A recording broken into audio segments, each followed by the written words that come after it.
en el viento surhelado te entregaron armas que no conocías, que con suerte cada tanto funcionaban. En un hoyo que cavaste repetías las canciones que creías olvidadas. No sabías que era sentirte tan lejano, ni que el hambre se comiera tus entrañas. Solo estaba la mirada de un hermano, con la misma incertidumbre en la mirada. Por siempre serán héroes, por siempre serán héroes, por siempre nuestros héroes de Malvinas. Y por siempre serán héroes, por siempre serán héroes, por siempre nuestros héroes de Malvinas.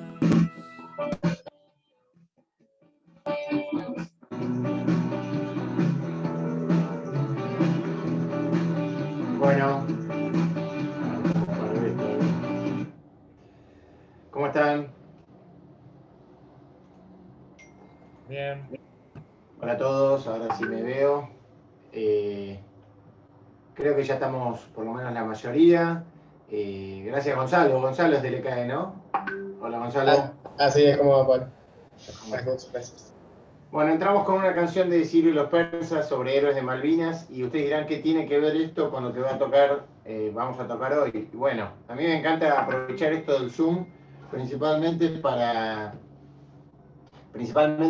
disparar desde la sensibilidad e interés en un tema que podría llegar a ser muy técnico, muy específico, ¿no? Creo que si vamos a hablar de derecho internacional, la mejor forma que tenemos los argentinos de marcar su importancia es justamente cuando fracasa el derecho internacional, y la guerra es el fracaso del derecho internacional. Los que estudiamos derecho, y acá somos todos, no sé si Gonzalo ¿vos sos abogado también? No. Yo soy estudiante de ciencia política.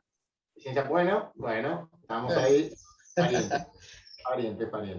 Pero los abogados tenemos, así como están los médicos con esto de la pandemia en el centro de la escena, yo digo que los abogados, y principalmente los constitucionalistas, voy a llevar agua para mi molino, estamos también en un momento bien notorio, donde está focalizado cuál es nuestra labor y cuál es nuestra visión sobre una disciplina que consideramos científica, por lo menos así la estudiamos, así la expresamos.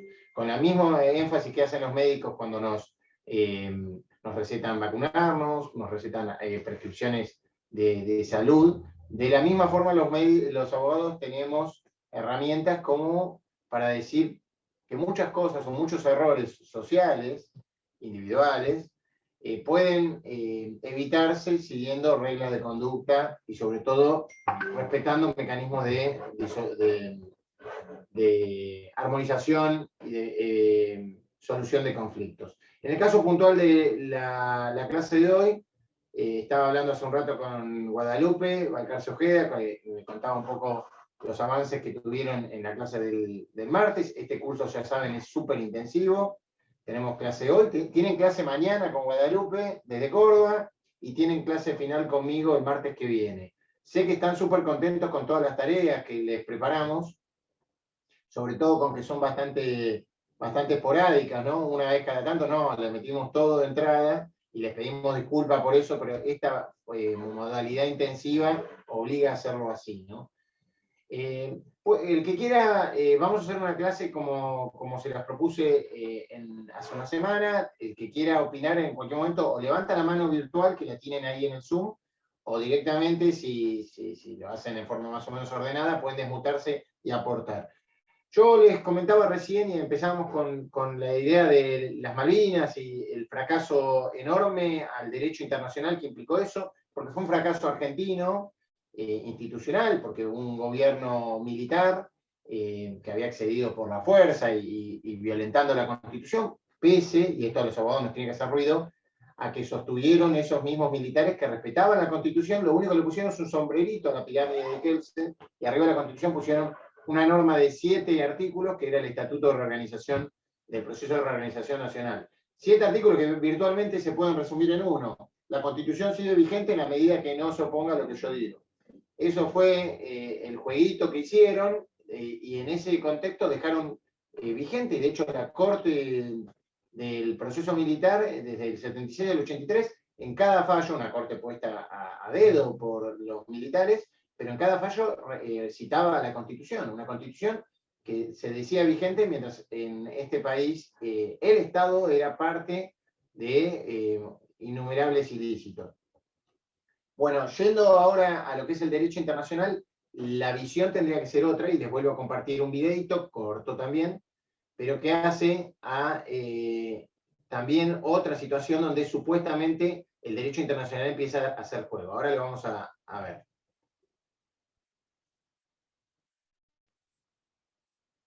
El mariscal del Reich, Hermann Göring, el lugarteniente de Hitler, Rudolf Hess, y su principal ideólogo, Alfred Rosenberg, se sientan en el banquillo de los acusados el 20 de noviembre de 1945. Muchos otros altos cargos nazis habían huido o se habían suicidado, como el propio Hitler. Por primera vez en la historia, representantes de un Estado tenían que comparecer ante una Corte Penal Internacional.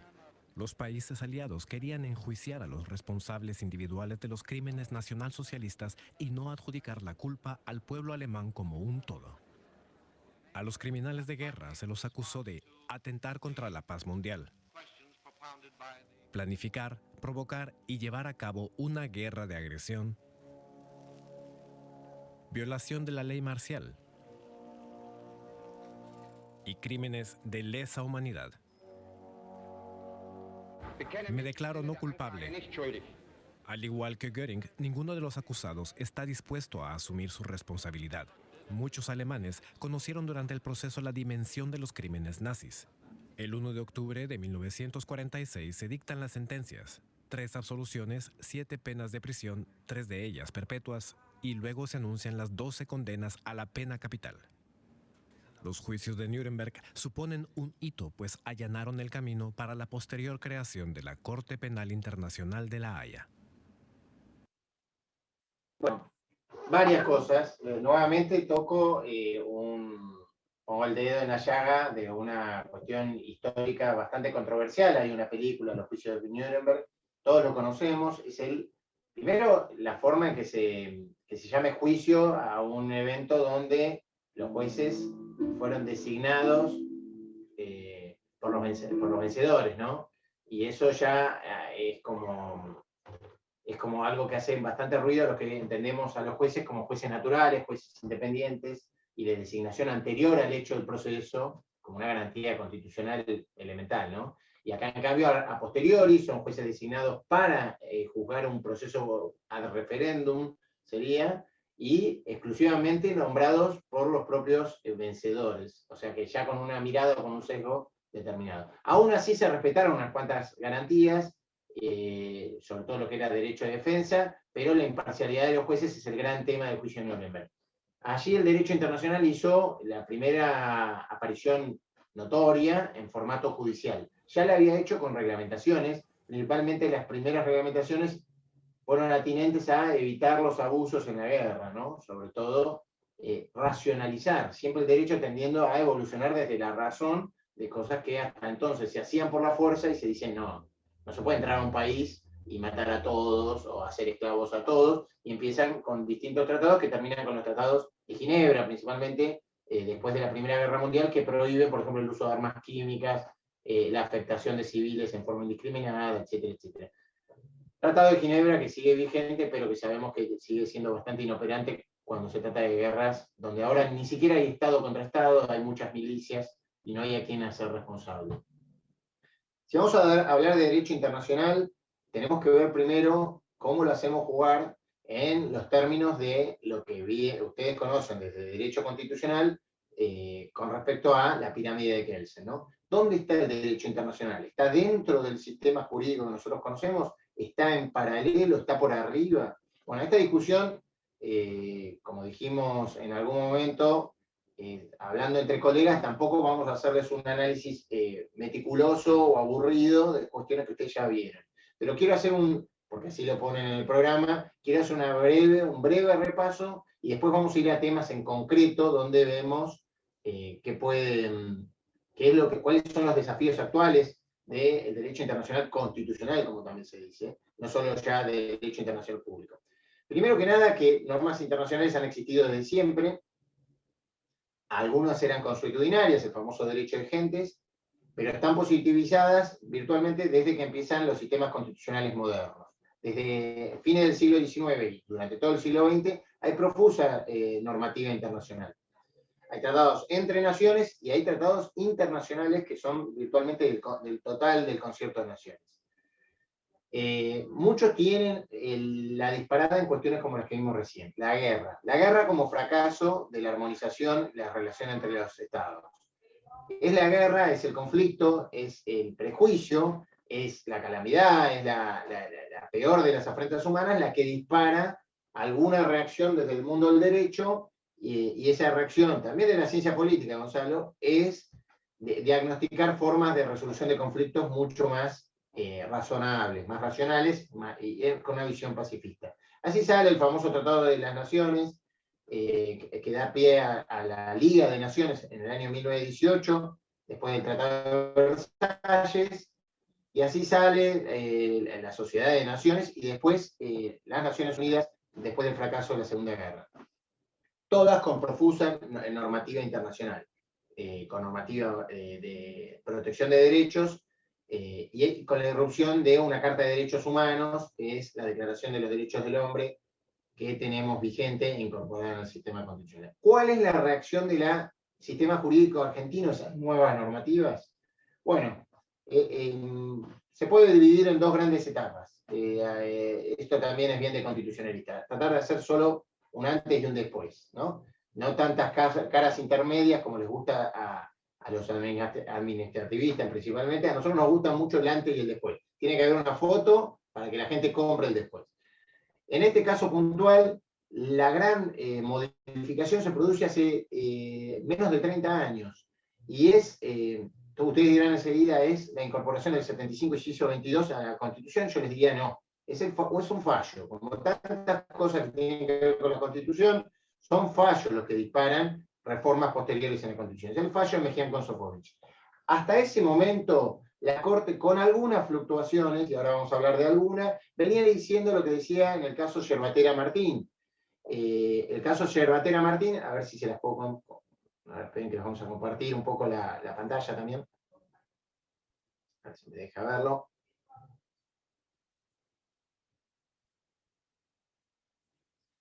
En el fallo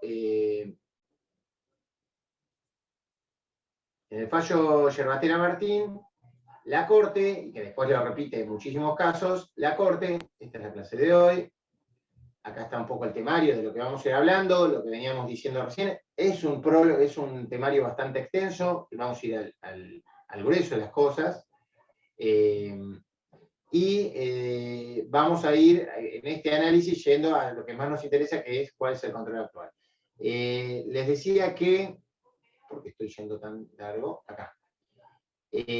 Hasta el año 1853, en el caso Martín y compañía, que es Yerbatera Martín para nosotros, de Administración General de Puertos, trata el caso de una empresa que ingresa yerba mate desde Brasil, la trajo de Brasil por barco y la ingresa en el puerto de Rosario, si mal no recuerdo, y se le cobra un cargo, un adicional, un arancel, que cuestiona judicialmente. ¿Por qué lo cuestiona? Porque había una norma en ese momento, un tratado internacional entre Argentina y Brasil, era bilateral, que eximía de sobrecargas a los productos que se negociaran entre ambas naciones.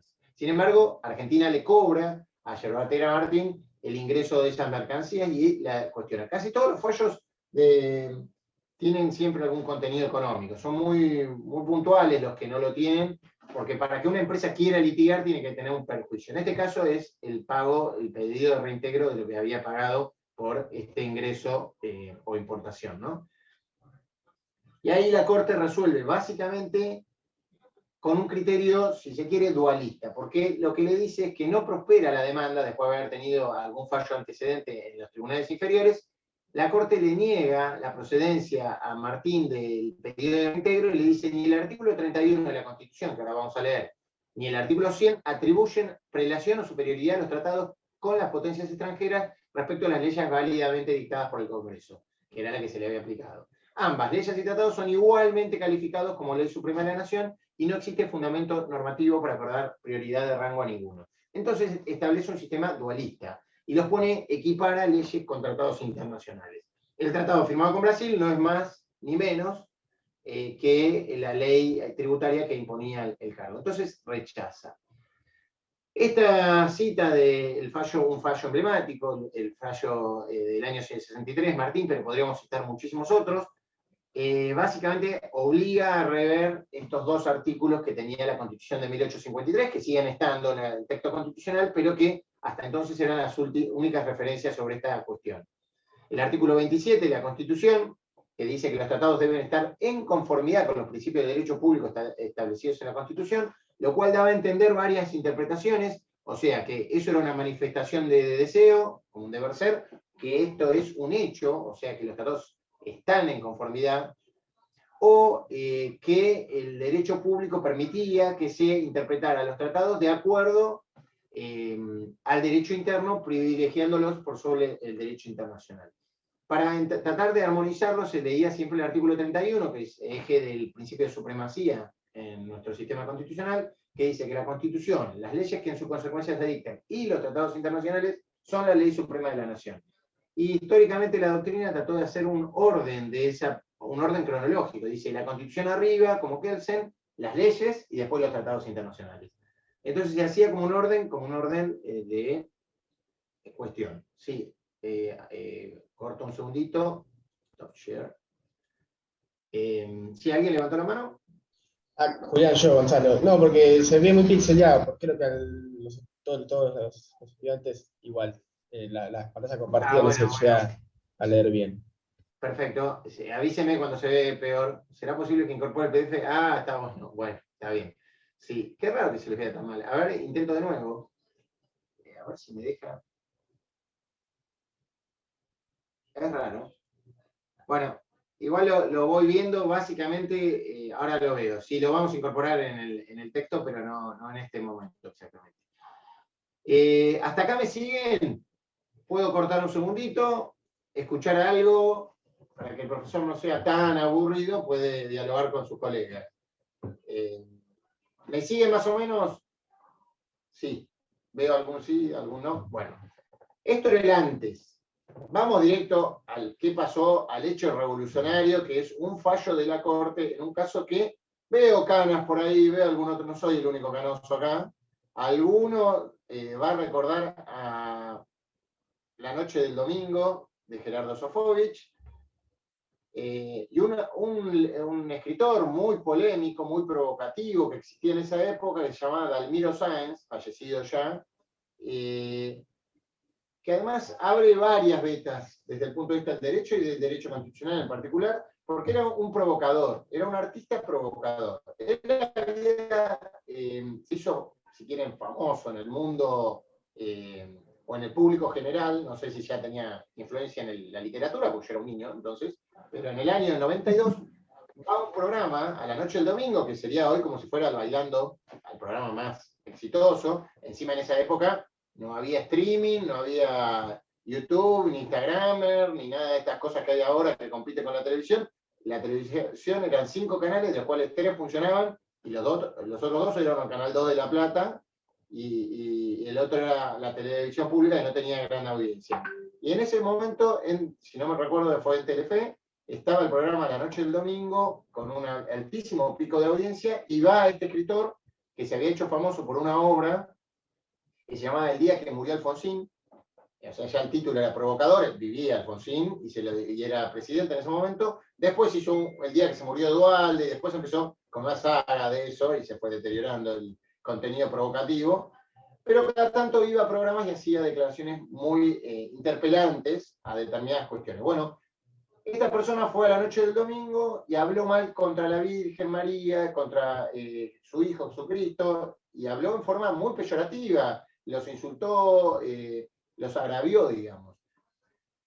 Cualquiera que siguiera más o menos la trayectoria de Dalmiro Sáenz sabía que eso era una puesta en escena, es una persona que provocaba a través de eso, pero también provocaba pensamientos, reflexiones. Este es un tema también que tiene mucho que ver con otro tema constitucional muy actual, y acá déjenme hacer un paralelo, porque lo constitucional siempre es un sistema, que tiene que ver con la política de la cancelación, que que a mí me asusta tanto, que hay hoy por hoy, que se cancelan artistas, ¿no? Se cancelan. Se cancelan públicamente, no se los puede censurar porque va contra la Constitución, no se los puede a veces hasta demandar, porque no son temas delictuales, pero son declaraciones que se hacen. Y lo que se hace es, se los cancela en el mercado, se hacen campañas, se hacen escruches públicos de artistas, olvidándose de un tema que más allá del juicio ético que cada uno haga como consumidor del arte, esto pasó también con León Pommer. ¿León Pommer fue?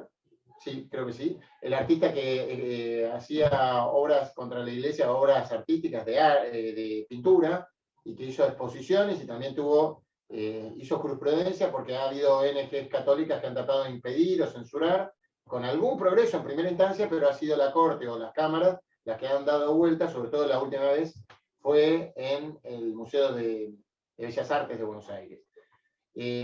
La censura de los artistas, uno de los sentidos del arte es provocar. Si justamente lo que buscamos es acotarlo, virtualmente lo que estamos haciendo es una sociedad bastante más chata. El arte, las canciones, la música, buscan provocar. Entonces ese es un tema, uno de los puntos donde los constitucionalistas tenemos mayor recelo con la censura por cualquiera de las formas, formal o informal. Hoy llamado cancelación, política de la cancelación. Es muy peligrosa la política de la cancelación en la medida que va acotando nuestro margen de visión, entonces vamos a terminar reproduciendo solo lo que nos gusta ver y vamos a terminar siendo una meseta de crecimiento y de posibilidades racionales, ¿no? Y ni les cuento si esto lo hace una mayoría, se llama demagogia, eso es solamente aceptar lo que le gusta a la mayoría. Y en esto tiene que ver mucho también la protección a las minorías, porque justamente la humanidad ha avanzado a través de pensamientos disconformes o revulsivos o revolucionarios. Pongo ejemplos, ¿no?, de minoría.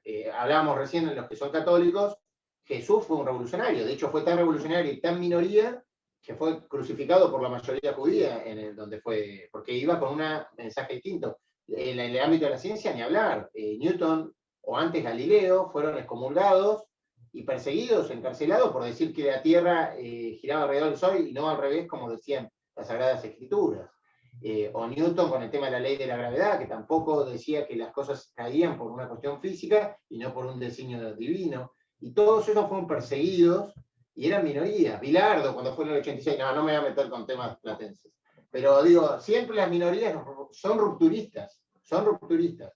Y es importante para el progreso de la sociedad que haya minorías y que haya defensa de las minorías, que sean escuchadas las minorías. Bueno, el caso puntual de este escritor, miren cómo me puedo ir perfectamente por las ramas constitucionales, pero en este escritor, Dalmiro Sáenz, hace esa provocación de nivel religioso, y hay un profesor de Derecho Constitucional, siempre díscolos los profesores, como lo fue Alavi hace poco con otra acción muy importante. Bueno, en ese momento estaba un profesor de apellido armenio y que falleció tempranamente, un gran profesor, Miguel Ángel Edmejian, profesor titular de la UBA, de una de las cátedras de Derecho Constitucional de la UBA, que en realidad era católico, pero inicia esa acción más que nada para tratar de generar un nuevo derecho. Ya lo había intentado alguna vez, de hecho hay un caso de Mejián con Sofovich previo que fue rechazado y no llegó a la Corte, por otra cuestión, pero como ven estaba tratando de hacer ruido para generar algo.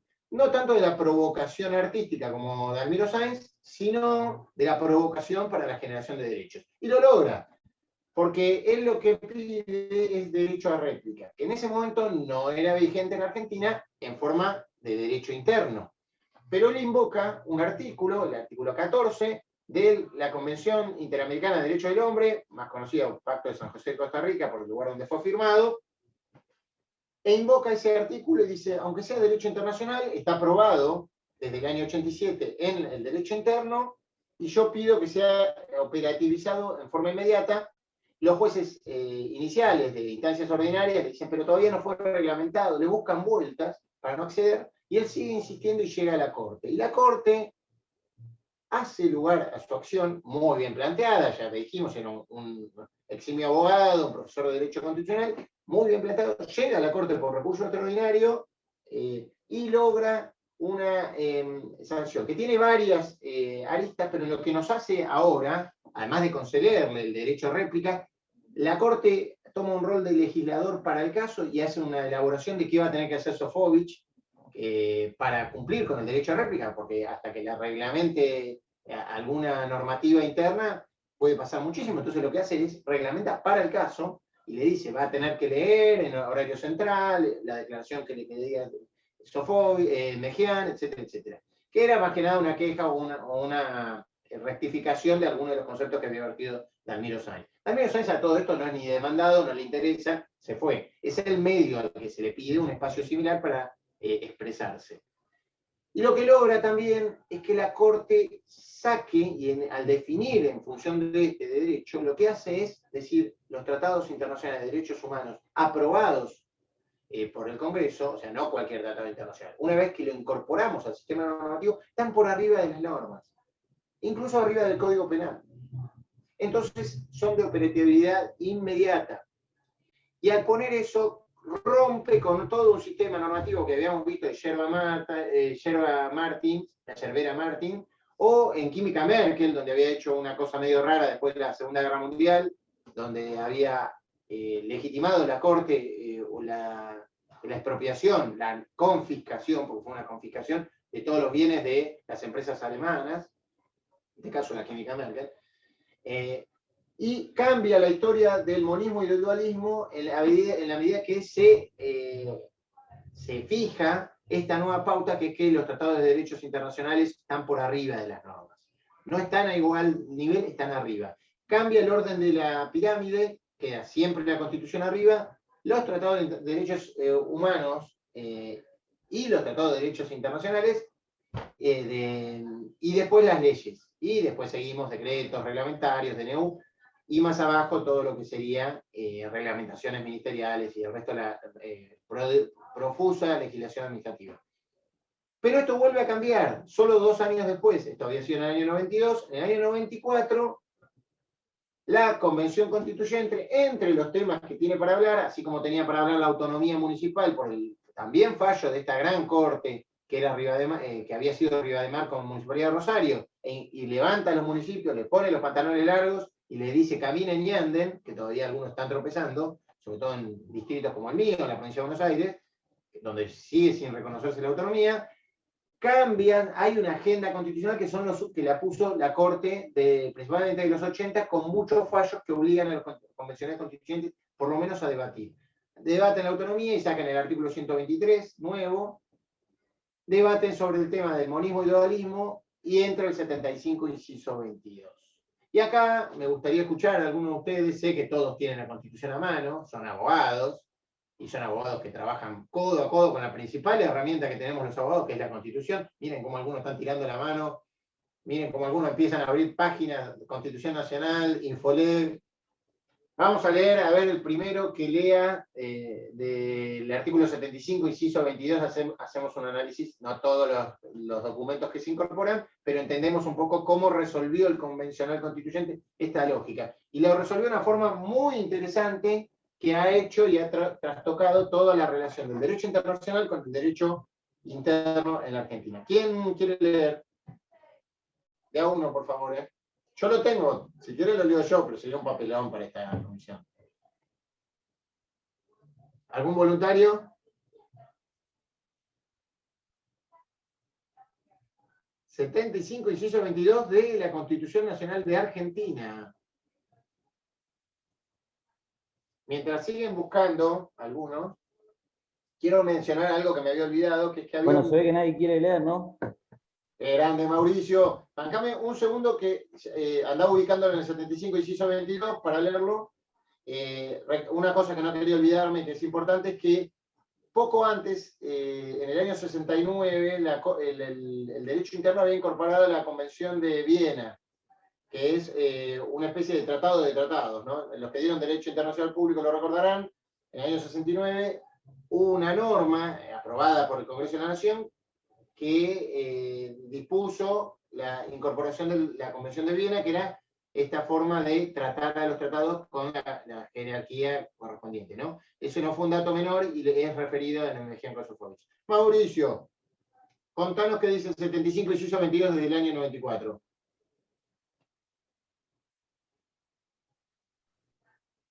¿Qué tal? ¿Cómo anda? Bien, gracias. Le iba a hablar de Estudiantes y San Lorenzo, pero no da, ¿no? No vamos a hablar de cosas así, no. Volvamos a la prelación de los tratados internacionales. El hambre y las ganas de comer, pero. Un segundito, que lo perdí y se me salió el celular. Por el chiste de fútbol, ¿ves? Por el chiste de fútbol. Por estar pensando en otra cosa. Un segundito.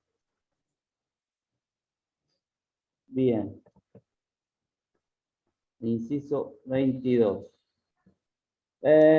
Bueno, tengo que ir arriba. Es aprobar o desechar tratados con las facultades del Congreso, ¿no? Aprobar o desechar tratados concluidos con las demás naciones y con las organizaciones internacionales y los concordatos con la Santa Sede. Los tratados y concordatos tienen jerarquía superior a las leyes. Primer párrafo. Vamos de nuevo a esa parte que la leíste de corrido. Después de darle, porque obviamente al ser el artículo 75 son las competencias del Congreso del Poder Legislativo Nacional, ¿no? Entonces, la Constitución, al repartir competencias, le dice al Congreso que es el ente encargado de aprobar los tratados, que en realidad los negocia el Ejecutivo, pero los aprueba o los desaprueba o los rechaza el Legislativo, y le dice los tratados con la Santa Sede, etcétera, etcétera, y habla, ahí le mete, como quien no quiere la cosa, esa parte final. ¿Qué dice Mauricio? Aprobar o desechar tratados concluidos con las demás naciones y con las organizaciones internacionales y los concordatos con la Santa Sede. Punto. Los tratados y concordatos tienen jerarquía superior a las leyes. Acá resuelve la vieja disputa jurisprudencial con respecto al artículo 31. No importa el orden cronológico que el 31 establece, los tratados, incluso los concordatos con la Santa Sede, y ahí ha habido lobby de la Iglesia seguro, tienen mayor valor que las leyes. Tienen mayor valor que las leyes. Ya queda zanjado por la Constitución cómo se debe interpretar en la supremacía en ese sentido. Y después, ¿qué demás? Además de eso, de agregar eso y modificar para siempre la pirámide jurídica argentina, hace otro retoque importante a esa pirámide. ¿Qué dice? Sí, Mauricio.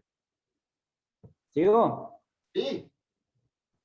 Bueno, enumera los tratados de derechos humanos. ¿Los vamos por partes? Dígalo, por favor.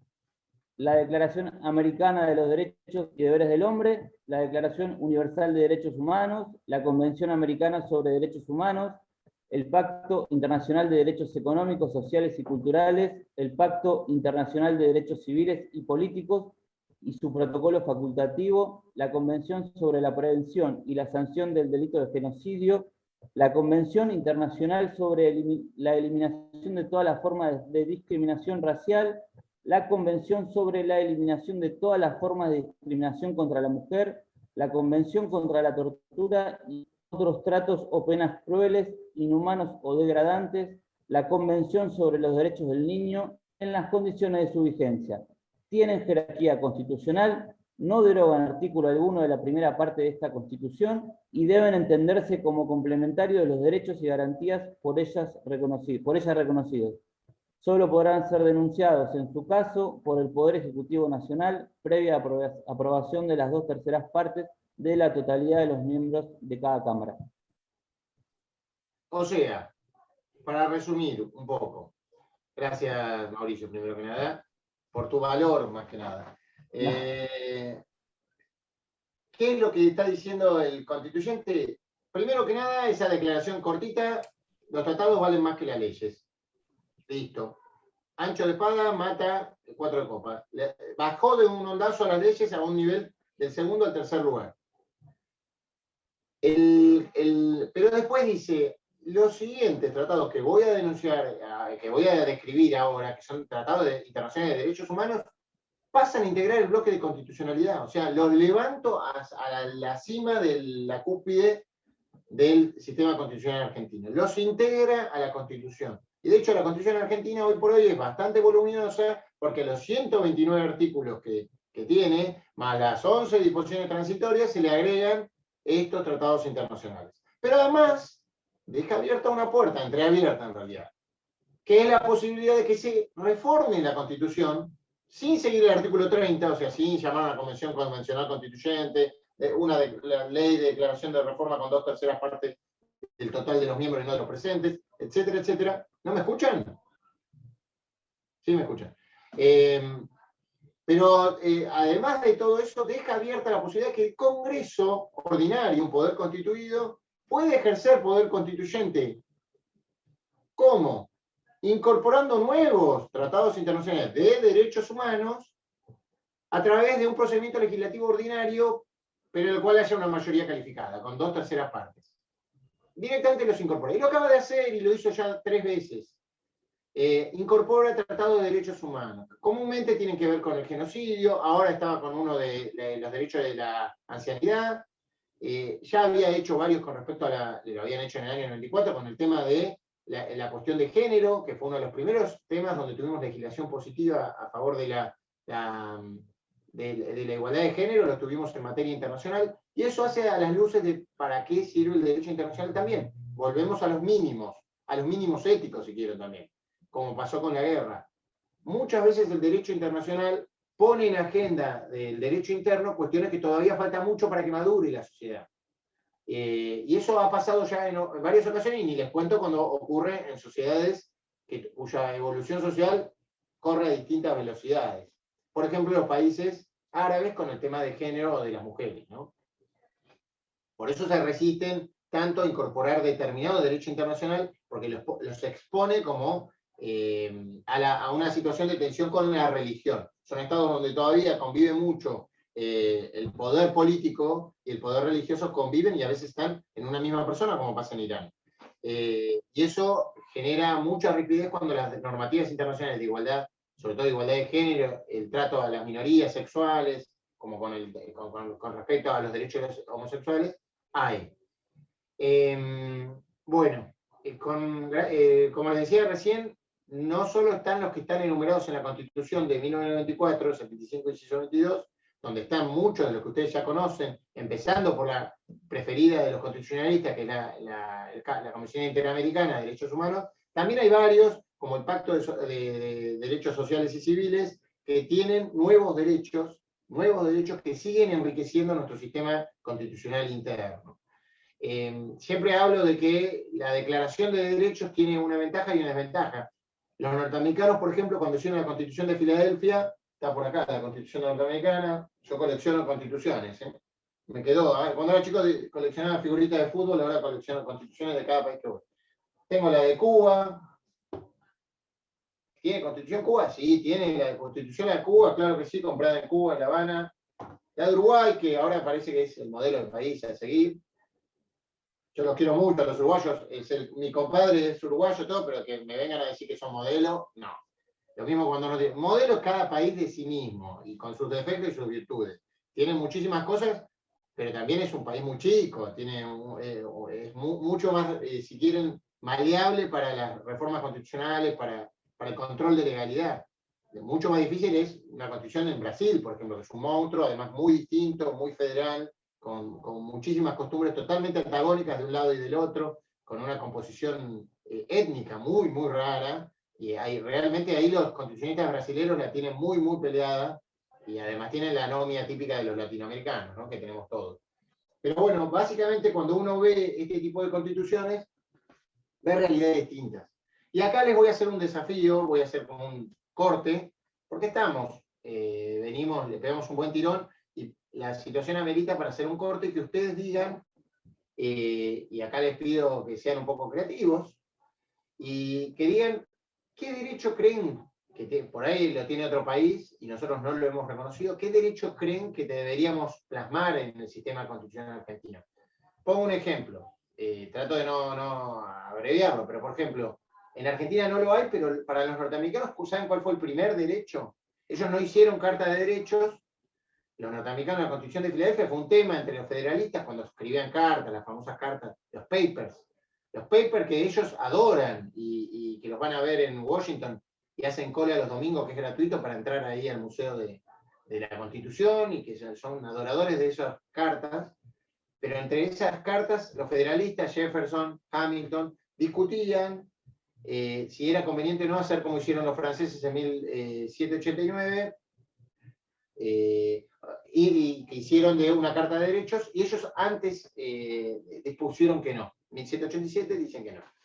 No ponen ninguna carta de derechos, y la Constitución es una constitución de reparto de competencias entre Estado y Nación, confederación y Estados provinciales serían, y de organización entre poderes, los tres poderes, cuál es la función. Esa es la Constitución de Filadelfia. Pasaron los años y tuvieron que ir incorporándolo. Ellos no modifican el texto constitucional, lo que hacen es agregan enmiendas. Y en esas enmiendas, ¿cuál es lo primero que ocurre? ¿Cuál es el primer derecho que aparece? ¿Alguien sabe cuál es el primer derecho que los norteamericanos consagran en el sistema constitucional? La libertad de expresión. Muy bien, muy bien.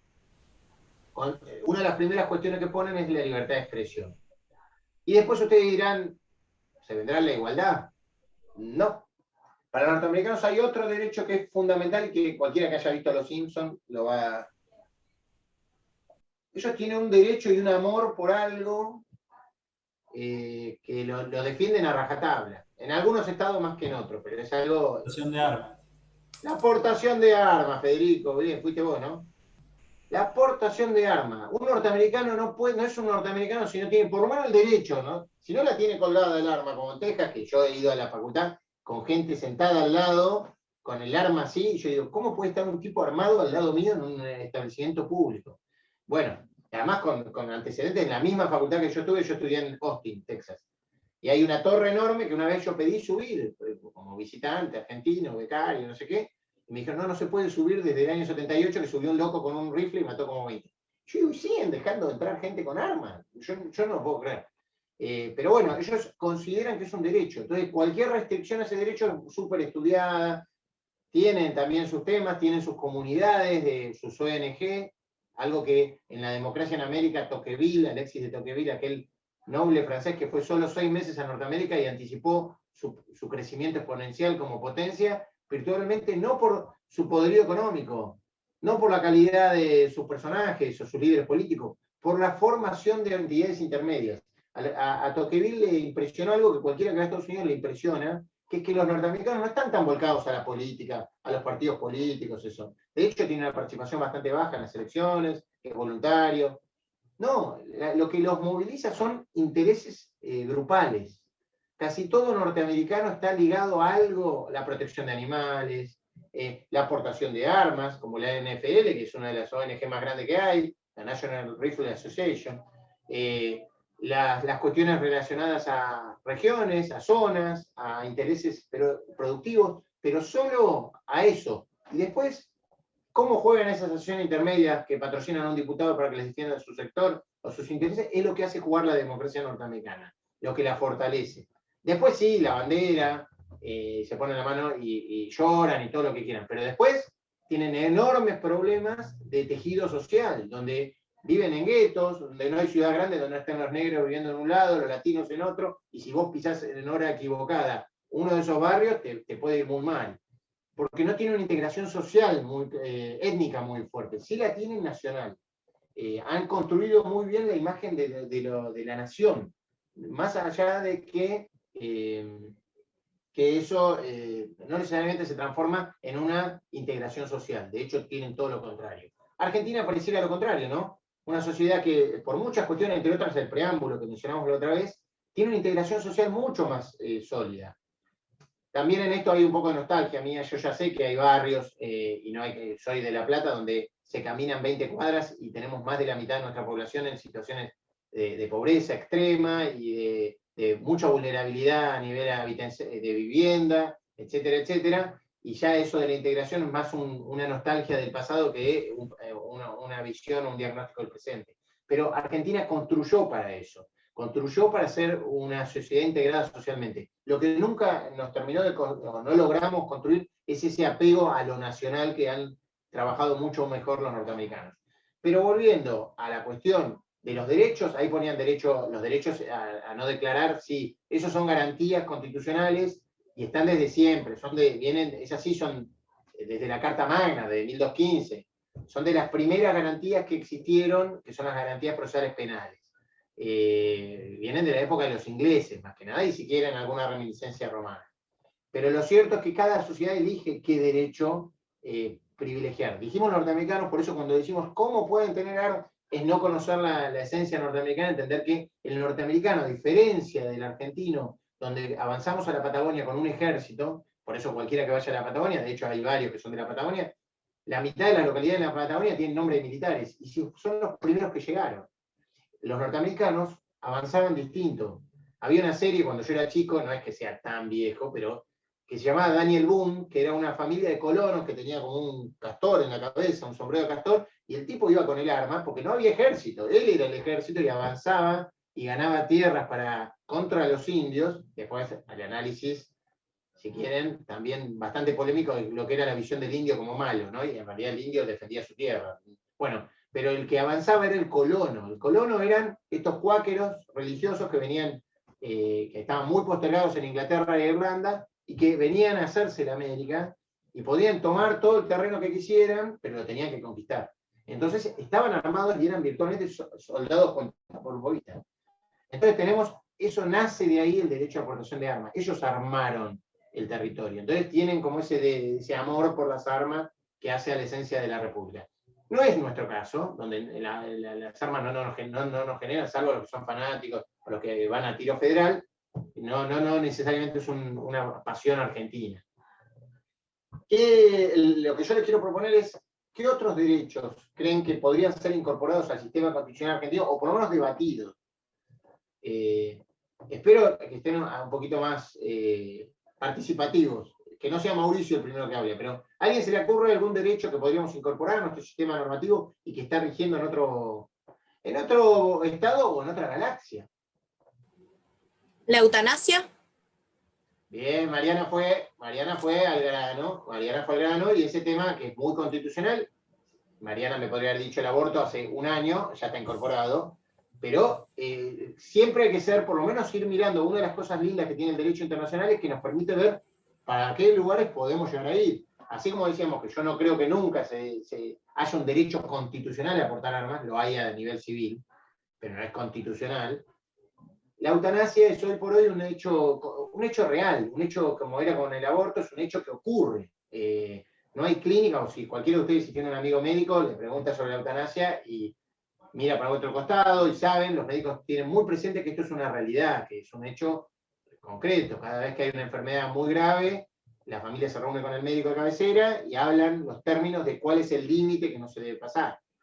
O lo habla el propio paciente muchas veces, pero nada queda formalizado, todo va por fuera del derecho. Y esto es muy peligroso, y lo digo yo siempre, incluso habiendo vivido estas situaciones con cierta cercanía. Yo digo, es muy peligroso que un médico decida la vida de una persona. Un solo médico, que se puede estar equivocando, que puede estar influenciado por la tía o la madre, o que no quiero que sufra, no quiero... Sí, pero por ahí este sufrimiento, a mí me agarran con dolor de cabeza un día y se me parte la cabeza y digo, me quiero morir, pero al día siguiente estoy bien. O sea, el médico tiene que saber y tiene que explicar y puede justificar que no hay posibilidad de sobrevida. Y eso debiera ser explicado en forma concreta y justificada, no nada más que váyanse todos y dejen al médico solo con el paciente. Esto está ocurriendo, lo que estoy diciendo no es un hecho absolutamente inusual, pasa en todos los hospitales, está pasando ahora. Y en Argentina optamos por la hipocresía, que es lo peor que le puede pasar al derecho, que es que no se formalice. Murió. Les voy a poner un ejemplo con respecto al tema ese, para que vean qué mal está funcionando el sistema constitucional en esta materia. Hubo un caso en Neuquén, que se llamó, el caso MD, hasta que falleció y se da el nombre, que es Marcelo Díez, un chico de 21 o 25 años, de esa edad, cualquiera que haya cruzado por Neuquén, yendo al sur o a Neuquén mismo, sabe que la ruta 22 pasa por el medio de la ciudad.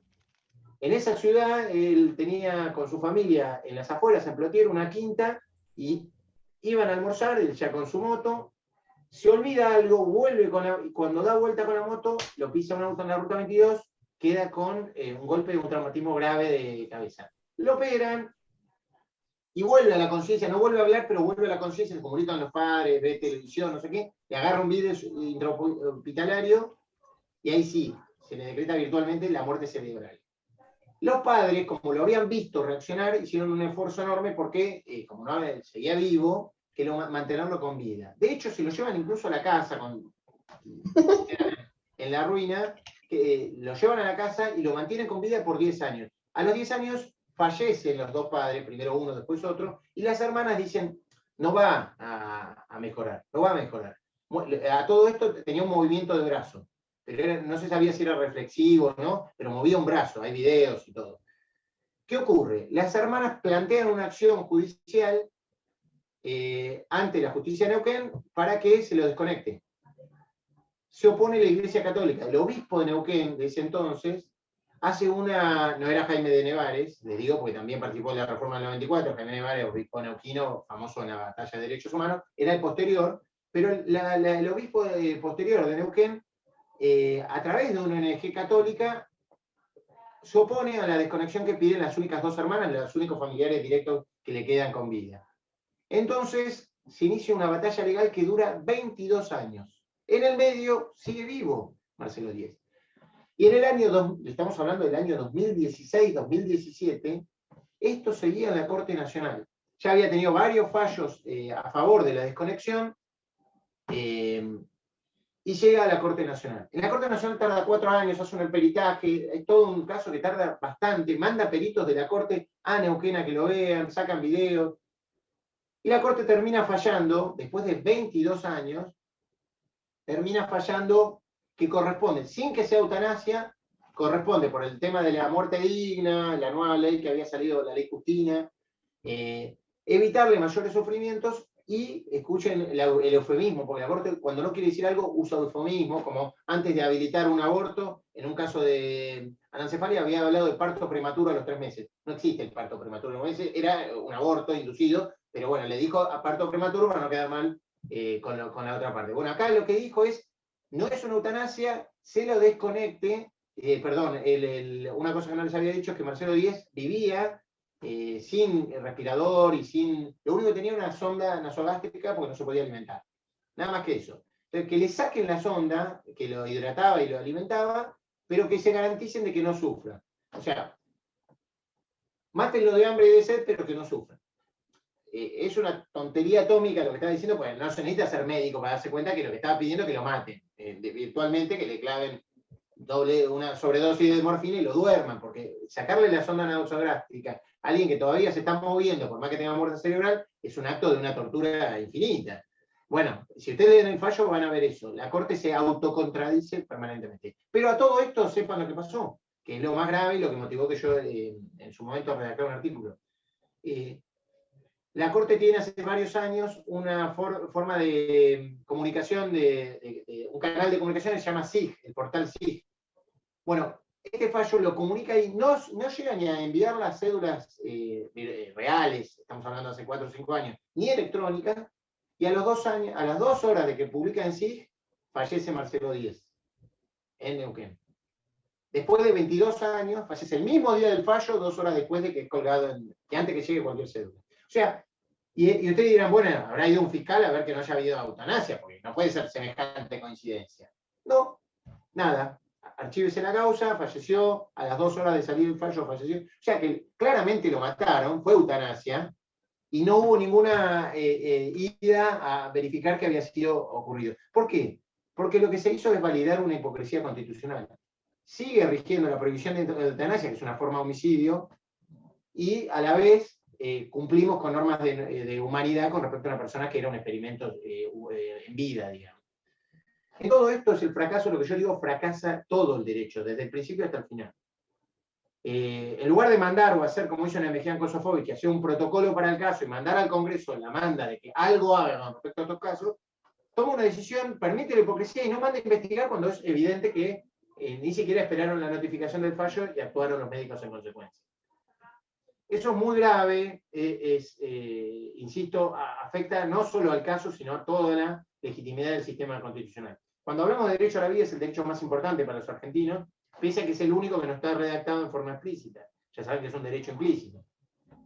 Sí es inviolable la propiedad, por nuestra filosofía liberal de 1853, pero la vida no aparecía en forma explícita hasta que en el 94 se incorporó principalmente para hablar de la protección a las madres durante el embarazo. En el caso puntual del derecho a la vida, que es el más importante, si nosotros permitimos esta hipocresía permanente que ocurre todo el tiempo en las clínicas y hospitales de Argentina, donde cuando se necesita una cama, al viejo que está tendido ahí hace tanto tiempo, de golpe se muere, nadie investiga nada y no hay ningún fiscal que investigue, y que todos los pacientes con graves enfermedades terminan siempre igual, es hora de madurar y hacer algo parecido a lo que pasó ahora. Por lo menos ponerlo en debate y que se hable, pero no seguir dejando que se decida en forma oscura y unilateral. Eso es muy peligroso. Hay mucha gente que está tomando decisiones en lugar de otras, y cuando tomamos ejemplos de países como Holanda, que lo han permitido hace tiempo, no son unos locos de atar que salen a matar gente. Tienen comisiones, tienen psicólogos, hay atención, hay asistente social, se toman muchísimas medidas. Y es mucho mejor que ir y hablarle a la oreja al médico cuando vemos que está muy mal un enfermo terminal. O alguien que nosotros suponemos que es terminal. Y esto es algo que es bien constitucional. Bueno, todo eso se disparó con una sola mención sobre un derecho que sin duda es prioritario, así que felicito lo que dijo Mariana, era, ¿no? ¿Qué otro derecho? Al consumo y privado de cannabis y al autocultivo, porque se habla de esto, pero todavía no está 100% garantizado para un montón de gente que usa el cannabis de manera medicinal, el acceso, que es muy caro, el aceite, comprarlo ya procesado, no hacerlo. No, Toda esta cuestión, Daniela, ¿no? Que ahora está el uso médico a mitad, ¿no? A mitad de... Daniela, está muy bueno ese tema, y también es un tema constitucional que se da siempre, que tiene que ver con el derecho a la intimidad, ¿no? El fallo Arriola, que es el que está vigente, pero a la vez tenemos una ley, otra gran hipocresía que tenemos, ¿no? Como teníamos con el amparo, con el aborto, que ustedes saben que el aborto, nosotros era raro, porque los alumnos venían y decían, pero está el fallo FAL desde el año 2012, sí, pero a la vez sigue el Código Penal, el artículo 83, castigando, y teníamos que decirle, miren, lo que pasa es que un policía puede ir y detener a un médico que practica un aborto en estas condiciones, pero después queda sin pena, pero tiene que hacer todo un proceso, hay que hacer todo el proceso. Lo mismo pasa con Arriola y el consumo de estupefacientes blandos, principalmente la marihuana.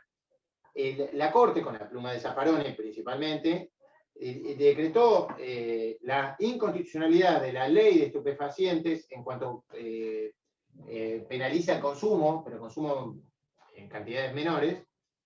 Sin embargo, la ley 23737 sigue vigente en ese artículo, y las policías perfectamente pueden cumplir con la ley yendo a aplicarla. ¿Qué estoy diciendo? A un grupo de chicos que están con uno cada uno, con un porro en la plaza, cuyo poder de daño es acotado, que obviamente es similar al que tiene alguien que esté fumando un cigarrillo común al lado, lo están haciendo en forma aislada o en un grupito de 2 o 3, bueno, los va, los detiene, les hace hacer el pianito, los deja, los registra, los ingresa al sistema de antecedentes, y después no se puede penalizar porque cualquier pena va a ser imputada inconstitucional por el juez. En el medio los policías lo apretaron, lo pegaron, le hicieron de todo y los metieron en el sistema penal. Si quieren, los estigmatizaron, que es lo más grave que hay, sobre todo cuando se trata de, ya sabemos qué perfil, jóvenes, pobres, vulnerables, etcétera, etcétera. A esa persona ya virtualmente está diciendo, vos vas a ir por el camino de la marginalidad. ¿Por qué? Porque hicieron, como decía Daniela recién, uso de un producto de relajamiento, de diversión, ni hablarlo en médico, que es el que está más regulado ahora y que ya son varias provincias, incluyendo la de Buenos Aires, que la han autorizado. Pero lo que yo digo es, sigue sin debatirse, el lugar para hacer el debate grande, ya lo vimos con el tema del aborto, es el Congreso. Hay que hablar ahí, hay que defender políticas. No todo es la liberación absoluta. Vuelvo a poner el ejemplo de Holanda. Cualquiera que haya ido a Holanda sabe que no en cualquier lado se ve a la gente fumando porro. Solo en 3 cuadras, que se llama Barrio Rojo, del centro de Ámsterdam. Ni siquiera todo Ámsterdam. Te llegan a agarrar fumando porro a 3 cuadras afuera del Barrio Rojo, vas preso. Pero lo que digo es, estamos hablando de la venta y el consumo en lugares públicos. La venta individual sí está permitida en el resto de Holanda, dentro de los domicilios. Pero lo que digo es la venta, lo que llaman coffee shop y todo, es una zona muy restringida que se ha puesto ahí justamente para que haya un mayor monitoreo de salud pública, porque yo lo veo como un tema de salud pública. A lo que voy es que hay muchos derechos que todavía sigue habiendo mucha hipocresía al momento de tratarlos. Es más, Daniela, tanto vos como yo cuando lo hablo en clase, enseguida te dicen el profe Correro, porque está defendiendo el derecho. No, yo jamás, no, la verdad no me interesa. Alcohol sí, porro no me interesa. Ahora, defiendo el derecho, me pongo como Voltaire, defiendo el derecho del que tenga ganas de hacerlo y tenga plena conciencia. Pero tiene que haber normas claras, porque si queda en el marco de la jurisprudencia pasa como con el caso Fall. La gente no entiende, o solo los estudiantes avanzados de derecho o los abogados pueden saber que un fallo está vigente. Lo que necesitan es la ley. Insisto, los ejecutores de las normas siguen apegándose a la norma, por más que la norma esté recontra declarada inconstitucional. Hay que derogarla, es la única forma de...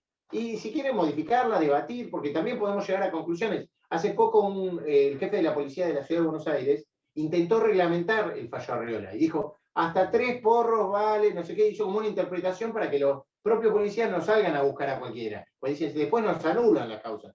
Lo mataron por intentar reglamentar. Lo mataron, ¿eh? Yo digo, pero esto lo que está mandando un mensaje muy claro a la legislatura de la ciudad y al Congreso Nacional de que reglamenten ellos, porque si no alguien tiene que decirle a los policías, no detengas a cualquiera. ¿Está? Bien, Daniela. ¿Algún otro? Vamos a hacer por lo menos 5. Ya vamos 2. Subrogación de vientre. Opa, María Clara, ¿cómo estás? Se metió Bien. con otro tema muy complejo y que donde Argentina está todavía experimentando. ¿Querés decir algo más, María Clara, sobre respecto a eso? No manejo mucho el tema, solo sé que no está prohibido y que estamos en manos también de fallos. O sea, tenemos que llegar a la justicia para que se reglamente vía judicial. O sea, una mezcla que inexistente, pero que es una práctica hoy en día. Déjame llevarlo al lado de la igualdad, María Clara. Cada vez que yo veo que han subrogado clientes, ustedes habrán visto, Flavio Mendoza, ¿no? Son gente famosa, Marley, con distintas modalidades, porque hay de todo lo que estoy diciendo. Algunos ustedes saben que Estados Unidos fue pionero en eso. La madre del chiquito de Marley es una afrodescendiente y llevaba en su vientre a alguien que claramente no puso nada a ella, solo alquiló el vientre, porque el nene es más rubio que Marley todavía. Y lo que yo digo, lo primero que me sale, más allá de el derecho que se concreta con esa persona que logra eso, además de la cuestión del monitoreo sobre el derecho de familia, etcétera, ni hablar si se metieron la religión en esto, pero lo que digo es la desigualdad. Lo primero que me hace ruido es la desigualdad. ¿Por qué tenés que ser rico y famoso para poder tener hijos si sos gay o si sos... Porque si no, no vas a poder. Porque tenés que ir a Estados Unidos y tenés que... Esto está marcando una desigualdad muy notoria y es constante, porque además todos los días los nenitos salen en la tapa de la revista, así que cualquier persona, pareja gay, que no tiene los recursos y pasa todos los días se lo están enrostrando en la cara y dice, si no tenés plata, el derecho no existe. Y eso es violento también, y eso necesita un análisis. Argentina se caracteriza siempre por ir en búsqueda de la igualdad. Me parece que se está haciendo mucho ruido con eso, y se tiene que tomar alguna medida para que por lo menos haya igualdad de condiciones. No puede ser que sea solo siendo rico y ganando fortunas, y además viajando al extranjero para materializarlo, uno pueda ser padre. En este tema también hay muchas cuestiones con respecto a la adopción y las restricciones que tienen las minorías sexuales y que todavía hacen un poco de lo que es el sentimiento de una parte importante de nuestro Poder Judicial, ¿no? Que tiene mucha desconfianza con las minorías sexuales, y eso cualquiera que más o menos sabe del tema, mi mujer es psicóloga y está en una ONG de acogimiento familiar, que es una especie de adopción, foster care, y lo que hacen es que hay mucho más problemas con las familias, si quieren, heterosexuales que con las familias de un mismo sexo. Suele haber problemas con la adopción y con el acogimiento más graves en eso, donde suele haber violencia familiar que en los del mismo sexo. O sea, vamos a tener que cambiar varios paradigmas, y esos paradigmas implican también la renovación y la actualización de normas. Hoy por hoy, lo que puso María Clara tiene mucha consonancia con el tema de la igualdad. La inmensa mayoría de las parejas de minorías sexuales hoy por hoy no pueden ser padres. Parejas o individuos, porque ya estamos viendo que muchos lo hacen directamente en forma individual. Se le está diciendo a mucha gente que si son minorías sexuales o no se casan, o no tienen pareja, o no generan un compromiso, no pueden ser padres. Y eso es algo bastante violento, ¿no? Otro, me gustan los que vienen poniendo, todos son... Sergio. Te vi con ganas En de mi caso, hablar. haría la supresión del artículo 2 y agregaría como derecho el derecho a un Estado laico. Bien, Sergio se mete, va ahí con la masa, va con todo. Sí, sí, obviamente es toda una discusión el tema de la Iglesia y el Estado, la relación que tenemos, ya lo hablamos en la clase anterior, es casi consustancial, ha salido. Hay una decisión que tiene que tomar la sociedad argentina en un momento con eso. Hay una decisión, yo soy de familia católica, si me escuchara mi vieja me perseguiría escobazos, no me daba de comer los domingos si no iba a misa, imagínense. Pero lo que digo es, hay algo que está haciendo ruido y ahí va a haber que hablar. Mismo Italia, que vive al lado del Vaticano, es mucho más laico que nosotros, mucho más laico que nosotros. Y eso debe ser hablado. Nosotros al lado, que lo mencionamos acá, esta constitución, la uruguaya, desde el principio de 1833, son las primeras constituciones americanas, habla de que es un Estado laico. Déjenme leerles, que están las primeras. Pero básicamente habla de que es un Estado laico. Y eso es una decisión social, o sea, de la mayoría social. Bueno, no me acuerdo dónde está. Acá está. Artículo 5, escuchen. Todos los cultos religiosos son libres en el Uruguay. El Estado no sostiene religión alguna. Reconoce la Iglesia Católica el dominio de los templos que hayan sido total o parcialmente construidos con fondos del Estado, exceptuándose solo capillas destinadas a servicios de asilios, hospitales, cárceles u otros establecimientos. Declara asimismo exento de toda clase de impuestos a templos consagrados al culto de las diversas religiones. O sea, le dice, no te sostengo, no te voy a pasar plata, todo lo que hayas construido antes de ahora, antes de 1833, te lo dejo, pero te libro de impuestos a vos como a todos los cultos. Y de hecho, eso es algo que al uruguayo lo identifica. Ellos son un Estado laico, lo dicen siempre, todo el tiempo. Lo que no quiere decir que no haya religiones, casi todos los uruguayos tienen alguna religión, la mayoría son católicos. Es una cuestión de cuál es el rol o qué hacen con la plata de todos.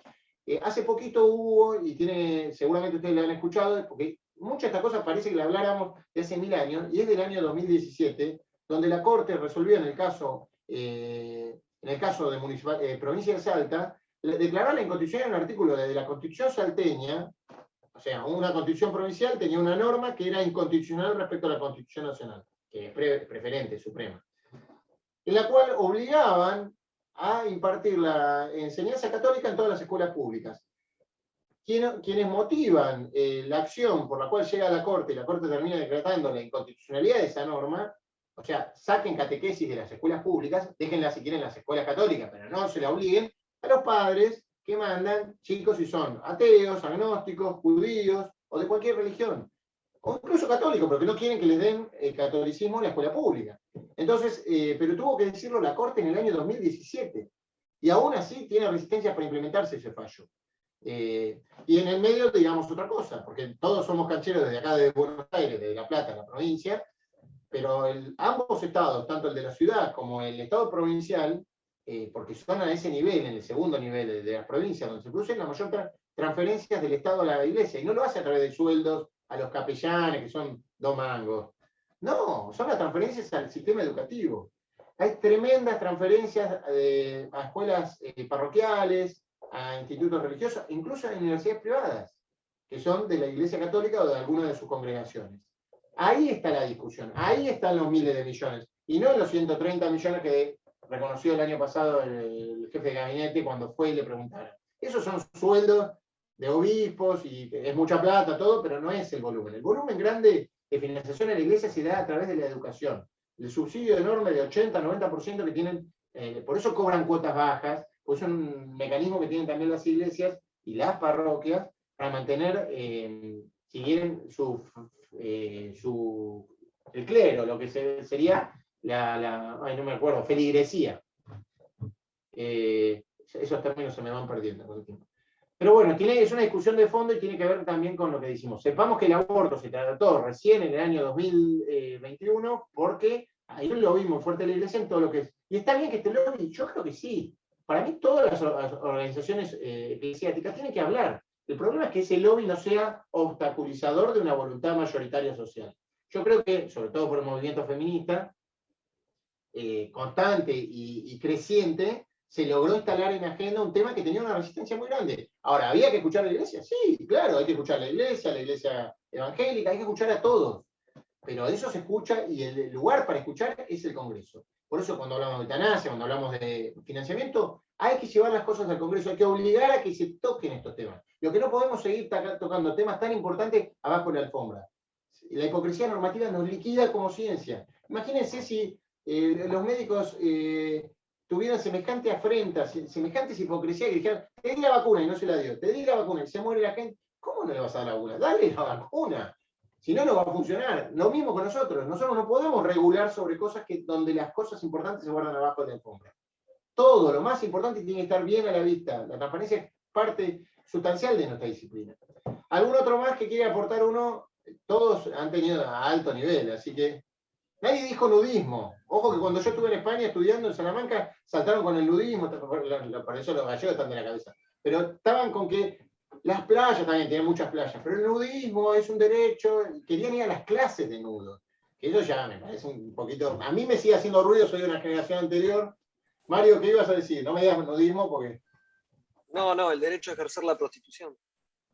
El derecho, a ver, expláyese, doctor. El derecho a ejercer la prostitución.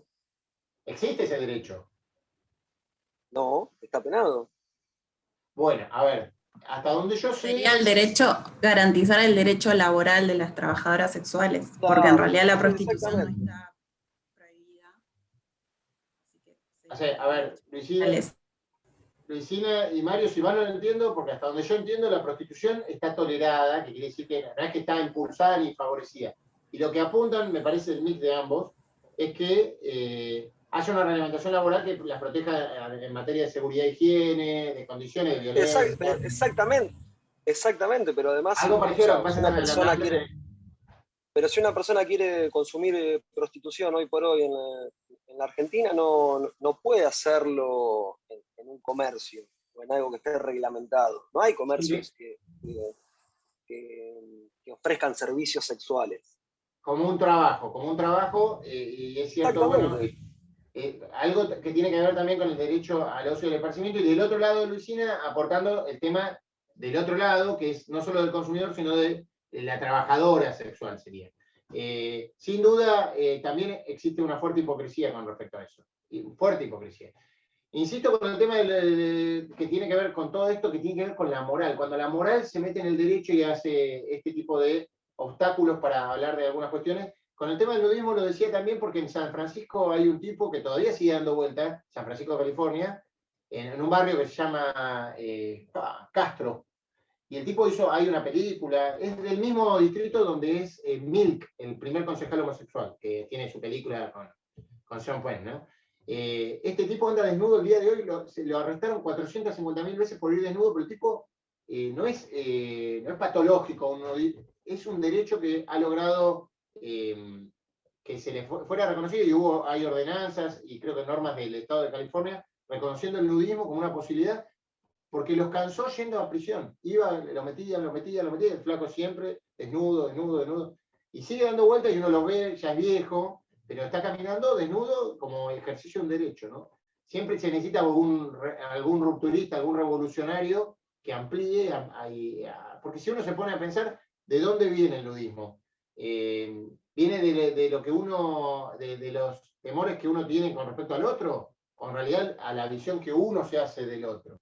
Eso es un poco la paradoja, ¿no? Igual siempre cuando contamos estos ejemplos en la facultad, los alumnos dicen, sí, el nudismo tendría que avanzar, bueno, igual, porque esto ya lo resolvió el Tribunal Supremo Constitucional de España hace poco. Y yo digo, todo muy lindo, pero ¿qué pasa si ustedes vinieran desnudos? O uno viniera, cuando entran todos ustedes, uno viene al lado de ustedes y se sienta desnudo, haciendo uso de un derecho constitucional. ¿Cómo lo mirarían? ¿Cómo se sentirían? No, incómodo. Y bueno, ahí entramos, ahí es donde rompe el derecho. El derecho del demás es también el respeto del derecho de los demás. Si todo se pondría mal porque aparece uno desnudo, ya el derecho del nudista está realmente en jaque. Estamos pidiendo verdaderos superhéroes para que rompan la barrera de derecho. Bueno, volvamos al tema. ¿Quedó algún derecho de estos tan buenos como han tirado dando vueltas? Las fuerzas de seguridad se pueden organizar, o sea, poder tener un sindicato, no sé si... ¡Apa! Bien, Gisela tiró un tema que también ha tocado la Corte y le da pánico a la Corte que lleguen esos casos que vienen, sobre todo en la provincia de Buenos Aires, ¿no? Vos, Gisela, eras de provincia, ¿no? Yo soy de provincia de Buenos Aires, sí. Tenemos todo lo que es servicio penitenciario y policía, con algunos intentos históricos de armar una asociación sindical, y se lo frena por el tema de seguridad, lo que sería una Claro, no sé huelga. cómo puede llegar a funcionar o cómo se puede, no sé cómo explicarme, sino como para que no afecte la seguridad también del país. En caso de, por ejemplo, fuerzas armadas, de seguridad y todo eso, si hacen un paro, bueno, cómo se puede, o sea, que ellos tengan derecho a poder organizarse, de poder organizarse y al mismo tiempo no perjudicar la seguridad del país. Estaba buscando justamente el fallo, porque esto lo resolvió la Corte, bueno, quedará para después, pero lo que está diciendo está claro, y imaginemos a los policías como trabajadores, ¿no? Que lo son. ¿Y por qué no tienen o tienen cercenado un derecho que sí tienen el resto de los trabajadores, que es a asociarse, ¿no? Y a reclamar, y que no se le den aumentos exclusivamente cuando tenga ganas el gobernante de turno, cuando quiera potenciarlos, o que tenga que ir haciendo lo que ocurre, ¿no? Presiones por fuera, que vaya el jefe de policía y hable con el gobernador o con el ministro de Seguridad y diga, che, no podemos seguir pagándole tan poco a un oficial de la calle. Y en realidad que lo haga un sindicato con las mismas herramientas que tiene el resto de los trabajadores constitucionales. Yo creo que avanzamos hacia eso y creo que es legítimo el derecho. Sí, obviamente, al igual que ocurre con hospitales y escuelas públicas, tiene que haber responsabilidad en asegurar un mínimo. Urgencias. Pero nadie duda que, por ejemplo, alguien que ya dio servicio y está en franco pueda participar de una movilización. Distinto es alguien que está en servicio, pues no puede parar nunca, ¿no? Pero digo, me parece que hay que avanzar en función de eso, porque son trabajadores, tienen los mismos derechos y debieran tener también las mismas garantías. Está bueno eso. Sí, quiero ir llevándolos para un terreno. Todos están trayendo ejemplos de derechos que acrecerían el sistema constitucional argentino de derechos. Y hay muchos más, hay muchísimos más, donde ustedes ven, ni hablar si agarramos algunas, si quieren, democracias modelo, como pueden ser las nórdicas, donde ya hay, ya por ejemplo el cupo femenino pasó a otros niveles, y ya la paridad de género es una cuestión que castigan y sancionan a las empresas si se verifican que se abona menos a una mujer por ocupar un cargo que un hombre, y ya hay un monitoreo constante de que la igualdad sea real y que desalentar cualquier conducta que rompa ese equilibrio, digamos. Seguimos, por eso digo, el tema de igualdad de género es una cuestión que es bien visible, porque las mujeres lo han visibilizado, pero es una cuestión que pongo como ejemplo también acá. En el mismo curso que estamos llevando, cuando a mí me convocan el año pasado para dar clase de LECAE, una cosa que porque me lo propiciaron y todo, me dicen, ¿quiere tener profesora adjunta? Y yo primero que dije, profesora adjunta, así de una, o sea, sí, porque estamos propiciando que cuando designamos un titular varón, que la adjunta sea mujer. Que cosa que me parece muy bien, Y después además me incluyeron el tema de si podía ser federalista, o sea que si yo venía a ser cerca de la zona metropolitana, por más que La Plata no es Buenos Aires, que fuera alguien del interior. Y ahí salió la invitación a Guadalupe Valcárcel Ojeda, mujer y bien federal, como habrán escuchado. Me parece que hay que tender a tender esas puentes, porque si no, el primer recurso seguramente a mí me hubiera surgido machirulo, algún colega o porque somos mayoría en el derecho constitucional. Pero está muy bueno tener miradas del interior y tener miradas femeninas que abren el escenario, y habrán visto que claramente es algo que enriquece. Pero digo, si hay normativas es mucho más exigible, digamos. Me parece que vamos camino a eso, a tratar de generar esos espacios y que haya más. Y lo mismo con las minorías en general, porque las mujeres son una falsa minoría, pues son mayoría, son más del 50%. Pasa que han sido tratadas como minoría históricamente. Pero en el caso de las minorías sexuales, hoy por hoy también hay que generar ese espacio. Cualquiera sabe y sigue haciendo mucho ruido el tema del cupo trans, que es algo sobre lo cual hay que esperar, porque virtualmente cualquier persona que elige ser una minoría sexual está condenada a la prostitución obligatoria, porque es el único medio de vida, y hay que generar los recursos y los cupos, los lugares, para que ocupan y tengan una salida e integrarlos. Cuanto más rica y más heterogénea sea nuestra sociedad, más vamos a evolucionar. Bueno, si no hay más derechos, paso al siguiente tema. A mí igual habrán visto que me gusta mucho interactuar con ustedes, me parece que también tienen mucho para ver, y esto lo confirma. Vamos a seguir y vamos a hablar un poco sobre los otros puntos que pedía. ¿Qué ocurre hoy por hoy en el sistema interamericano? Una sola cosa que Guada me anticipó, llegamos a hablar algo del control de convencionalidad, que es algo que los abogados nunca... ¿Llegaron a hablar algo o no? ¿Tienen claro lo que es el control de convencionalidad? Qué mentirosa esta cordobesa. Bueno, no se escuchó, ¿no? Me dijo, llegamos a plantear el tema. Sí, dijo específicamente que si no sabían ustedes que son abogados del Estado, que tienen que hacer en ejercicio de función administrativa también en control de convencionalidad de oficio. Opa, bien, duro. Bueno, primero hablemos de qué es control de convencionalidad, porque esto es parte del sistema. Si nosotros hablamos, hicimos toda la introducción de Mejian-Sofovich, el artículo 75 y CISO 22, todos los fallos previos, todos los fallos posteriores, es para algo. Hoy por hoy tenemos herramientas de interpretación del marco jurídico que tienen que ver con lo que ustedes mencionaron recién. Ser más creativos, expandir el sistema de derechos. Traer derechos, como hizo Mejian con el derecho de réplica, que ahora todos hablamos de derecho de réplica, el derecho de réplica sigue estando nada más que en el Pacto de San José de Costa Rica. No lo volcamos nunca a una norma interna específica. Con el tema de que también la prensa y todo lo que tiene que ver con la prensa está muy protegido en nuestro sistema constitucional, porque es una preferred freedom, es una libertad preferente, y cada vez que hay una ley que quiere hablar de algo, incluso la de telecomunicaciones, como sabemos, que ha tenido mucha resistencia, se produce desde el sector de prensa mucha resistencia, no ha habido regulación y sigue siendo el derecho de réplica una invención jurisprudencial motivada en un tratado internacional de derechos humanos. Pero ahora, ¿qué ocurre con el resto de los derechos que tiene el Pacto Internacional de Derechos Civiles o algunas de estas normativas nuevas que estamos incorporando en el texto constitucional, o algún tratado que no llegue a jerarquía constitucional pero que esté arriba de las leyes, y que nosotros lo traigamos y digamos, pero yo quiero esto ya, igualdad de remuneración entre hombre y mujer, ya está en este convenio de acá, lo quiero ejercer en mi trabajo hoy, que veo que el otro que es varón, en el mismo puesto está cobrando el 50% más. Quiero cuestionar esa medida que tiene esta multinacional que nos emplea. Bueno, ¿qué hacen? Bueno, ahí es donde entramos también con lo que se llama control de convencionalidad. Ustedes pueden invocar la igualdad, el artículo 16 de la igualdad, y ir a la justicia laboral y decir, quiero quejarme porque mi empleador está pagándole más al compañero que ocupa el mismo cargo por la misma responsabilidad, solo por el hecho de ser varón. O por lo menos no justifica, no hay otro motivo, porque entró en la misma época, tiene lo mismo, tiene las mismas condiciones, las mismas responsabilidades, no la justifica y yo presumo que es por el tema de que soy mujer. Pueden ir, la justicia, ¿qué puede llegar a ser? Ya hoy por hoy la justicia está bastante, con el tema de la igualdad de género, está bastante más flexible, o sea, va a mirar, no lo va a rechazar y ni en el replanteo, pero muy probablemente si seguía exclusivamente por la Constitución, diría, che, pero acá dice igualdad, pero es igualdad de trato según las condiciones, yo no veo nada que haya una ruptura, el empleador puede llegar a pagar más a uno, es un empleador privado, y elegir, y se puede llegar a lavar las manos, con sujeción estricta a una interpretación, si quieren, muy tradicional, muy histórica del texto constitucional.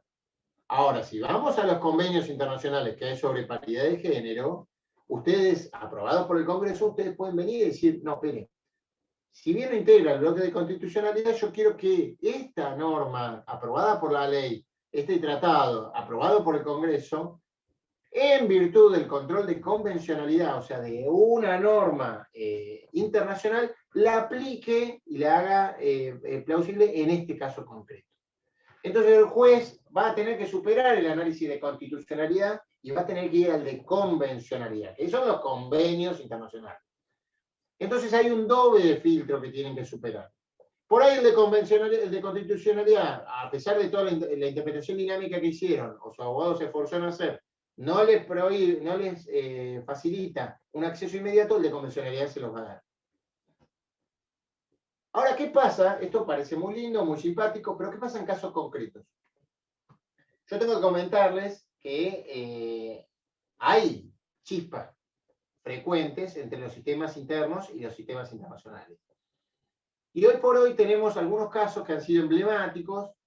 Yo, por ejemplo, para poner un ejemplo, yo soy un abogado, dirijo un estudio en La Plata, y tenemos, en este caso tuvimos 3, pero en este momento tenemos 2, me rechazaron uno. Tengo 2 casos en la Comisión Interamericana de Derechos del Hombre. en Washington. De hecho, en uno fui, tuve audiencia, etcétera, etcétera. Y obviamente pasé por la Corte Suprema de Justicia de la Nación. En una nos rechazaron el recurso extraordinario, son casos de derechos humanos, uno, y el otro es de un trabajador. Creo que lo puedo decir, si total no digo nombres, y además no se trata de...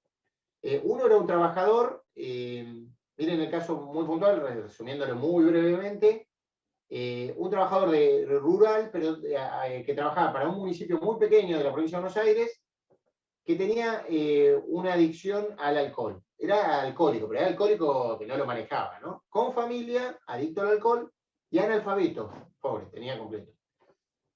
No voy a hacer chistes de que también tenía una suegra que le visitaba los domingos porque ya sé que queda machirulo, pero le pasaban todas, pobre. En el caso de este trabajador alcohólico, ya habían intentado en el municipio, un municipio muy chico, ayudarlo en varias ocasiones, le habían pagado cursos no sé cómo se llama, terapias para dejar el alcohol. El municipio se había hecho cargo. Personal de planta, con garantía de estabilidad del empleado público, artículo 14, ustedes la conocen, la estabilidad propia. No se lo podían sacar de encima, llega a cambio de gestión, y el delegado, porque encima era un pueblo dentro de un municipio chico, y el delegado, él lo único que ayudaba era barría o cortaba el pasto, hacía cosas, y llegaba beodo, alcohólico al trabajo, ya había tenido muchos problemas, pero no le podían hacer nada porque era una enfermedad, claramente una enfermedad. Cuando cambia la gestión, el nuevo delegado lo primero que hace, lo limpia. Lo lleva al correo y le hace firmar una renuncia. Analfabeto, pone una X, pero certifica la identidad con el DNI el empleado del correo porque realmente firmó adelante. No sabe que firmó. El tipo sigue yendo, borracho todos los días, a trabajar. La familia, que dependía solo de su sueldo, cuando llega a fin de mes, dice, ¿y el sueldo? Y a los 2 o 3 días le cae un decreto del intendente del pueblo capital diciéndole que aceptaba la renuncia. Y dice, ¿qué renuncia? No, yo no renuncié, dice, ¿cómo voy a renunciar? No sé qué. Van a verlo y ahí contratan a un abogado local para impugnar esto. En el medio el tipo entra en una espiral depresiva y fallece. Nosotros continuamos esa acción y llegamos hasta la Corte Nacional. La llevaron en primera instancia a un abogado local, cuando se complejiza viene a la Corte Provincial y de allá a la Nacional. No logramos nunca que entren en el fondo del asunto, siempre buscaban vuelta, virtualmente lo que nosotros cuestionábamos, cómo alguien puede en esas condiciones renunciar a un empleo público. O sea, dejando a la familia sin nada y además con todas las condiciones que se habían dado. Y lo que nos pidió en su momento la Cámara Contenciosa fue una prueba de que efectivamente había sido obligado a firmar el telegrama de renuncia. Y nosotros decíamos, ¿cómo está pidiendo una cámara en la oficina de correo de un pueblito de 500 habitantes? Es una locura lo que está pidiendo. Se llama prueba diabólica, eso no se puede. Bueno, llega a la Corte Nacional y la Corte sale con alguna formalidad, no toca el recurso, y nosotros, con la familia a la vista, una familia que la está pasando muy mal, decimos, vamos a hacer un intento más. Y hacemos un intento, no sé si alguna vez, ¿alguno de ustedes interpuso el recurso ante la Corte Interamericana?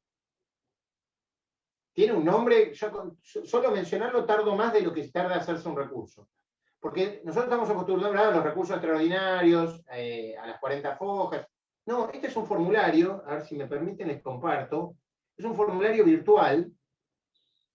Es un formulario virtual, o sea, es esta página de la OEA, es una página de la OEA, que tiene un portal, ustedes me van siguiendo, ¿no? Tiene un portal, a ver si llego, bueno, este tiene todo lo de la OEA, pero tiene un portal, a ver dónde estoy. Chan, chan, chan, chan, chan, chan. No, canal no. Acá, casos, medidas cautelares, informes, audiencias, bueno. Si ustedes entran presentan una petición, como verán no es un recurso, es una petición.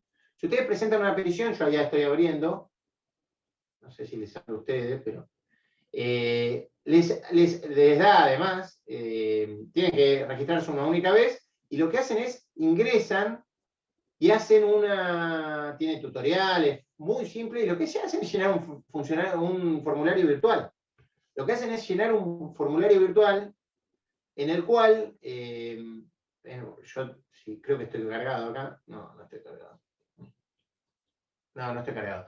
Esta compu no la uso para cargar, pero si yo lo pusiera podrían entrar y les mostraría todo como si fuera la cuestión. Es un formulario virtual que no se llena en 10 renglones. Y usted tiene lo que sí en 10 renglones, el arte es denunciar que el sistema jurídico argentino no respondió a los derechos internacionales de derechos humanos que están contenidos en el Pacto de San José de Costa Rica. En ambos casos hay uno que fue rechazado y dos están tramitándose de la comisión, pasan después a la Corte Interamericana, se les da traslado al Estado argentino, el Estado argentino contesta, pero no es, y esto es lo más importante y por eso lo quería mostrarles, no es un recurso contra lo que decidió la Corte. No es una tercera instancia, una cuádruple instancia. No es para nada eso. Es contra el Estado argentino porque su sistema de justicia no amparó el derecho en ninguna de sus vías. No estamos revisando el fallo, estamos revisando de la Corte, estamos revisando todo el sistema normativo y judicial argentino en la medida que no amparó los derechos. En este caso, muy claramente el acceso a la justicia de esta familia, pues le fueron poniendo trabas para que no accedan a la revisión. Otro de los casos que tengo es sobre derechos humanos y trata de gente detenida en la época del proceso, pero ya no quiero ahondar mucho más en eso y quiero que vayamos un poco a lo que ha dicho la Corte con respecto a eso y las tensiones que se han producido. ¿Por qué? Porque cuando la Corte Interamericana, la Comisión Interamericana sugiere y la Corte Interamericana termina fallando, es una corte formada por miembros de distintos países. Argentina ahora acaba de perder su representante, que era Zaffaroni, y están viendo el proceso de nominación. Argentina postuló una mujer, pero todavía no se sabe si nos toca, porque ya tuvimos, y comúnmente hay como una rotación, también postuló, si mal no recuerdo, Colombia y Ecuador. Pero se va a designar, hay un número de jueces y intervienen por salas. Si la Corte interpreta que el Estado incumplió, le manda un fallo, lo que nosotros llamamos fallo, en el cual que no es obligatorio y en el cual sugiere, recomienda, enfáticamente, pero sin posibilidad de ejecución, al Estado involucrado que se adapte al sistema interamericano de derechos humanos y que cumpla con lo que se había comprometido. Básicamente es eso, es como un sistema de monitoreo del cumplimiento del Tratado de Derechos Humanos que casi todas las naciones americanas están adheridos. En el caso puntual del Estado argentino ha recibido muchísimos fallos. Algunos tienen que ver con la corrupción, por ejemplo. Fue emblemático el caso Rodríguez, de un policía de Avellaneda que detectó que en su propia comisaría, él era subcomisario, en su propia comisaría había una aduana paralela, como está cerca de Dock Sud, y esta persona hizo una denuncia interna y lo termina matando en el tren que viene hacia La Plata. Lo mata un sicario, el sicario de la propia policía provincial. Hoy es el Día de la Corrupción. El Día de la Corrupción en Argentina es el día del fallecimiento pero no porque el Estado argentino dispuso, porque la Corte Interamericana, en el caso Fernández, dijo, como forma de homenaje a la familia de este policía que denunció esta red de corrupción y fue asesinado, hace 4 o 5 años dispuso que el Día de la Corrupción sea el día que falleció este policía. Y eso fue un fallo contra el Estado argentino, no contra la Corte. La Corte ya se había negado, sabemos muy bien que los tribunales superiores tienen mecanismos muy, si quieren, elegantes, diplomáticos, para no tocar causas picantes, que poner el 280, el certiorari o salir con alguna formalidad. Pero cuando se tratan temas tan candentes, donde hubo violaciones tan manifiestas en el camino, tenemos esta vía, y es importante saberla. Ahora, no está por arriba del Estado argentino. El Estado argentino puede incumplir. Obvio que el incumplimiento permanente va a hacer que el resto de los estados digan, che, salite de la convención porque no la estás cumpliendo. Algo parecido está ocurriendo también con la Corte Internacional de Derecho Penal. Lo que mencionaban en el clip que vimos al principio del juicio de Nuremberg. La Corte Internacional, con sede en La Haya, investiga delitos de lesa humanidad. En casi todos los conflictos bélicos ocurren, y son violaciones al Tratado de Ginebra y a muchísimas otras normativas que se hicieron para humanizar la guerra, si es que se puede hacer eso, ¿no? ¿Qué ocurre? Ocurre que las naciones más importantes no están adheridas a esa Corte Internacional. Por ejemplo, Estados Unidos, que es el país más belicoso que existe, porque hoy por hoy es el que tiene el ejército más grande, el que tiene presencia en mayor cantidad. Y muchos otros países potencia, también Rusia, por ejemplo, tampoco está adherida al Tratado Penal Internacional, entonces no se somete a esa jurisdicción. En la medida que no acepten ese convenio, y queda para los países más chicos, países que tienen conflictos bélicos acotados. pero los países que más nos interesaría monitorear en el cumplimiento de derechos humanos no están. Estados Unidos no lo hizo mucho a la época por sus técnicas militares, pero también porque tiene Guantánamo, que es una base que sabemos que es una prisión que queda en territorio fuera de Estados Unidos, y históricamente la Corte ha dicho que no le aplica la Constitución porque es territorio norteamericano, pero fuera de la jurisdicción norteamericana. Una hipocresía tremenda para permitir que haya torturas y violaciones de derechos humanos a todos los detenidos en esa cárcel de Cuba. Guantánamo, ya saben, una vieja base norteamericana, que cuando ocurre la revolución, Estados Unidos la refuerza. Así que, bueno, ahí están detenidos casi todos los terroristas, pero no se respeta el derecho de defensa. Hay muchísimas violaciones que han sido ocurridas ahí, y por más que asuma un presidente republicano, un demócrata, nunca la desinstala. Claramente hay intereses superiores al poder político y que tienen que ver con la seguridad nacional, que para ellos es un tema de Estado, ¿no? ¿Preguntas con respecto a esto? ¿Están interesados o se me durmieron? Como hay tanta cámara apagada, no sé si se están durmiendo, si es aburrido, si les tengo que poner un clip, le pongo otro clip musical. No voy a pasar el partido de San Lorenzo, eso Mauricio lo siento, pero no. ¿Te puedo hacer una pregunta? Sí, claro. Laura. ¿Qué tal? ¿Cómo estás? Yo quería consultarte, recién estabas hablando de lo que pasaba cuando los estados incumplen los tratados internacionales. Una consulta, porque no lo sé, ¿no? Pero tenía entendido que lo primero que sucede es que hay sanciones para ese estado. Y luego, eventualmente, se le invitará, o no sé cómo, para que se retire del tratado, pero ¿no es así? ¿No hay sanciones económicas? Estás hablando del Tratado Penal Internacional. Ajá, ok. No la Convención Interamericana, que no tiene sanciones económicas concretas. Y es, ok. No, el Pacto de San José de Costa Rica no establece sanciones efectivas, digamos. Son recomendaciones. Porque claro, tenía esa confusión porque sabía que algunos sí tenían sanciones económicas en los incumplimientos, y entonces, bueno, primero es eso, ¿no? Está bien. No solo eso. Les quería mencionar en ese sentido, bueno, con respecto a eso, el mismo Vidal Campos, creo que es bibliografía obligatoria para ustedes, Vidal Campos, el manual de derecho, tiene ya sus años, el manual de Germán, y dice, en suma, más o menos resumiendo lo que dijimos recién, la instancia supraestatal, bien que normalmente requiere haber agotado previamente las vías judiciales existentes en jurisdicción interna, o sea, no se puede ir nunca en forma directa a la Corte Interamericana, a la Comisión. Recuerden, son dos cosas distintas. La Comisión Interamericana, que es un órgano más político, más administrativo, que está en Washington, D.C., a 3 cuadras de la Casa Blanca, y que hay casi funcionarios de casi todos los, además de haber una representación por embajadores. ¿Alguien está hablando? Y últimamente ya no. Bueno, no. Mariana. Esperá que le hago. El Gmail determina que hay muchas cuentas de muchos lugares. No, ahí está, silenciado. Pero básicamente lo que tienen de diferencia es que la Corte es una Corte con jueces, pero aún así no tienen fuerza ejecutoria los fallos de la Corte, que queda en San José de Costa Rica. La Corte está en San José, y sí tienen un peso específico institucional, pero no son ejecutivos. Les decía que Vidal Campos dijo, primero hay que agotar todas las instancias previas, ¿no? Incluso yendo a la Corte de la Nación en cuestión.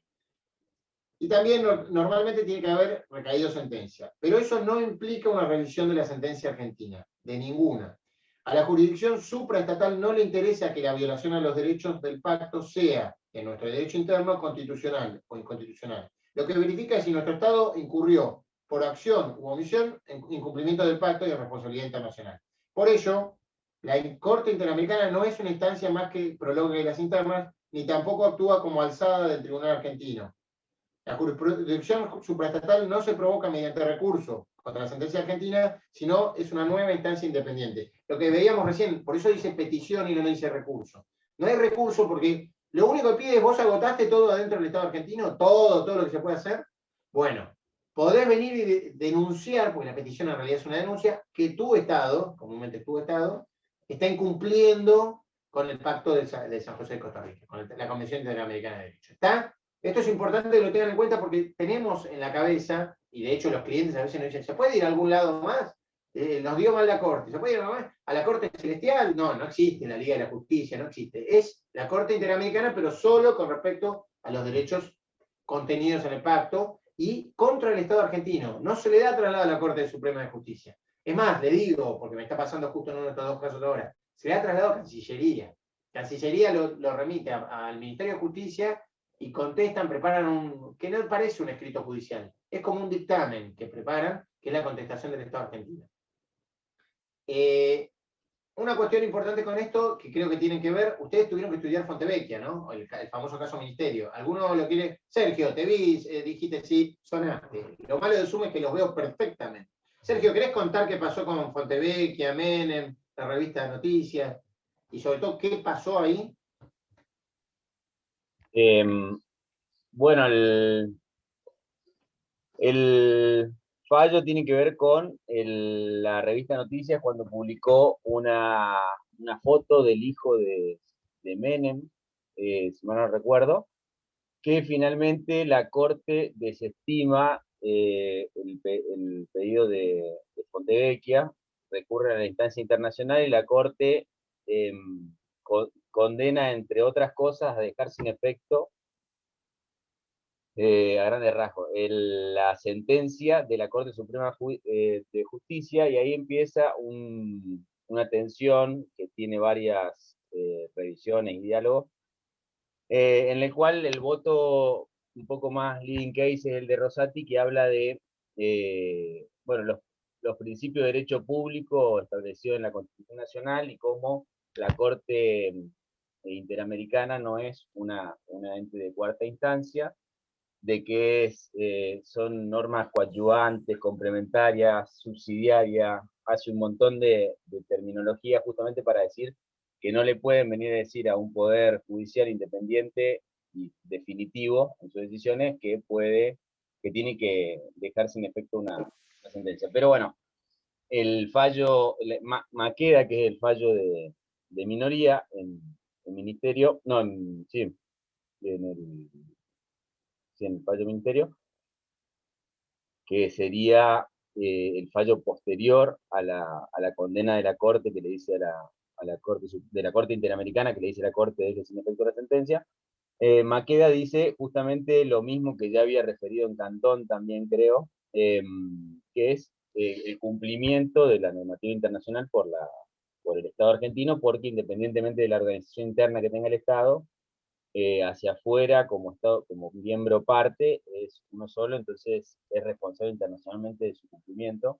Pero bueno, queda en minoría, prevalece la postura, y finalmente creo que solamente se hace una anotación a la sentencia, o sea, como que termina cumpliendo la Corte Suprema de Justicia lo que establece la Corte Interamericana, pero una suerte de negociación para no perder cierta dignidad en ser el ente supremo, pero a la vez acatar, y entonces hay una anotación al margen que dice que esta sentencia ha sido dejada sin efecto, o algo así.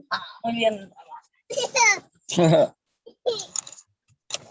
Bueno, Sergio, impecable. Impecable. Ahí les compartí la tapa, la vieron todos. Ese era el hijo, en un momento que fue la segunda presidencia de Menem. Era un hijo claramente menor de edad y se decía que lo había tenido, en la época estuvo recluido en las Lomitas, en el proceso militar, ¿no? Él estuvo detenido en Formosa, y que había tenido un hijo no dentro del esquema familiar que él reconocía públicamente, que era con Zulema Yoma, ¿no? Y él lo desconoció siempre, además, mismo cuando sale esta publicación, desconoció o no se expidió sobre la paternidad y dijo no es conveniente, e inicia la acción judicial contra la revista Perfil, con el editorial del Perfil, que es la editorial de la revista de noticias, y Fontevecchia, que es el director, ¿no? El editor responsable, o sea, quien tiene que, conforme la doctrina de Campillay, quien tiene que responder por esto. Como bien dice Sergio, llega hasta instancias definitivas. En el medio quiero acortar algo, porque también la realidad argentina por momentos es sorprendente. En el medio, Menem reconoce al hijo, que es el famoso Manguera, Anaconda, no sé qué, pero no lo reconoce por los lados habituales, lo reconoce porque era cholulo, porque sale en Gran Hermano, ya cuando es adolescente, sin reconocerlo, sale en Gran Hermano y era un Latin lover, y eso a él lo llamó a conciencia, después de tantos años lo llamó a conciencia, y ve un parecido a él y lo reconoce. Tristísimo, todo esto en el medio, el juicio sigue, y ya toma instancias de control internacional, control de convencionalidad. Y como dijo Sergio, hay un chispazo, en tanto la Corte Interamericana declara puntualmente para el Escopio, puntualmente lo que declara es que el Estado argentino violó el derecho de libertad de expresión reconocido en el artículo 13 de la Convención Americana de Derechos Humanos, en relación al artículo 1.1 de la misma, en perjuicio de los señores Jorge Covantevecchia y Héctor D'Amico, los dos editores responsables. Entonces, en esa consideración es que ordena entregar montos reparativos, indemnizaciones, no ordena, debe entregarle, dice, y dispone dejar sin efecto una condena civil que había sido impuesta a estos sujetos. Y a la vez, la Corte Interamericana supervisará el cumplimiento íntegro de la sentencia en un año, etcétera, etcétera. Lo que hace cuando vuelve la Corte Argentina es tomar a medias esta consulta, por eso es el famoso Fontevecchia 2, es cómo reacciona la Corte a un control de convencionalidad. Y es llamativo porque por momentos parece que se olvida del control de convencionalidad y reafirma su postura de último órgano judicial. Y esto produce un chispazo. ¿Alguien quiere acotar algo sobre esto? ¿Como hizo Sergio? ¿No? Bueno. Básicamente lo que queremos mostrar con esto es que... Mauricio. Sí. No, es que estuvimos preparando el trabajo para el fin de semana sobre este tema, y a mí lo que me pareció es que la Corte, digamos, tiene como un sesgo muy conservador en algunos aspectos, o cuando me conviene, saca el artículo 29 de la Constitución y lo pone adelante, y me parece que se olvida de esto que usted dice del control de convencionalidad. El voto de Maqueda termina siendo el minoritario, pero en definitiva es el que fija la postura de esto de que los pactos firmados por el Estado se hacen para ser cumplidos. Pero bueno, yo entiendo que es una, o me parece a mí, ¿no? Es una postura reactiva de la Corte ante ciertas cuestiones que son más bien históricas en un montón de aspectos. Hay también una puja, hasta si querés política en algún momento, de ver quién es el que tiene la decisión final. Y eso obviamente a un Estado, sobre todo llamándose Corte Suprema, en el caso de la Argentina, no les gusta que les marquen la cancha, no les gusta para nada que les digan que hicieron las cosas mal. Por eso cuando en este caso la Corte había fallado sobre el fondo, porque comúnmente en estos casos que yo les estoy planteando, los casos que tengo yo en la Corte Interamericana y todo, son cuestiones donde por formalidades no han decidido sobre injusticias de fondo. Pero cuando se expone, cuando desarrolla un fallo y se lo revisan, no le gusta nada a la Corte Suprema. Y ahí se pone en tensión el sistema de convencionalidad. Pero como bien decía Mauricio, hay una postura más que conservadora, diríamos, soberana, que trata de marcar que la última palabra de fondo la tiene que tener la propia Corte. Pero en el fondo operó el control de convencionalidad, hay un fallo de la Corte Interamericana en este sentido y se avanzó mucho. Yo quiero ir, porque quedan nada, 10 minutos, y sé que también estas clases son intensas, todas estas 2 semanas para ustedes son muy intensas, y para nosotros también, pero lo que quiero es volver al centro del eje. ¿Para qué sirve el sistema internacional de derechos? Principalmente para los derechos humanos.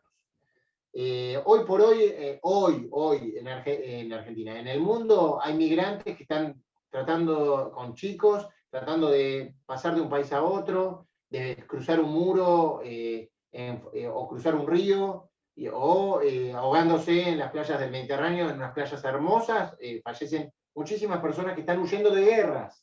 A mí me tocó hace un par de años visitar Atenas y nunca me voy a olvidar, uno de mis hijos se puso a hablar con una persona que hacía música en el metro.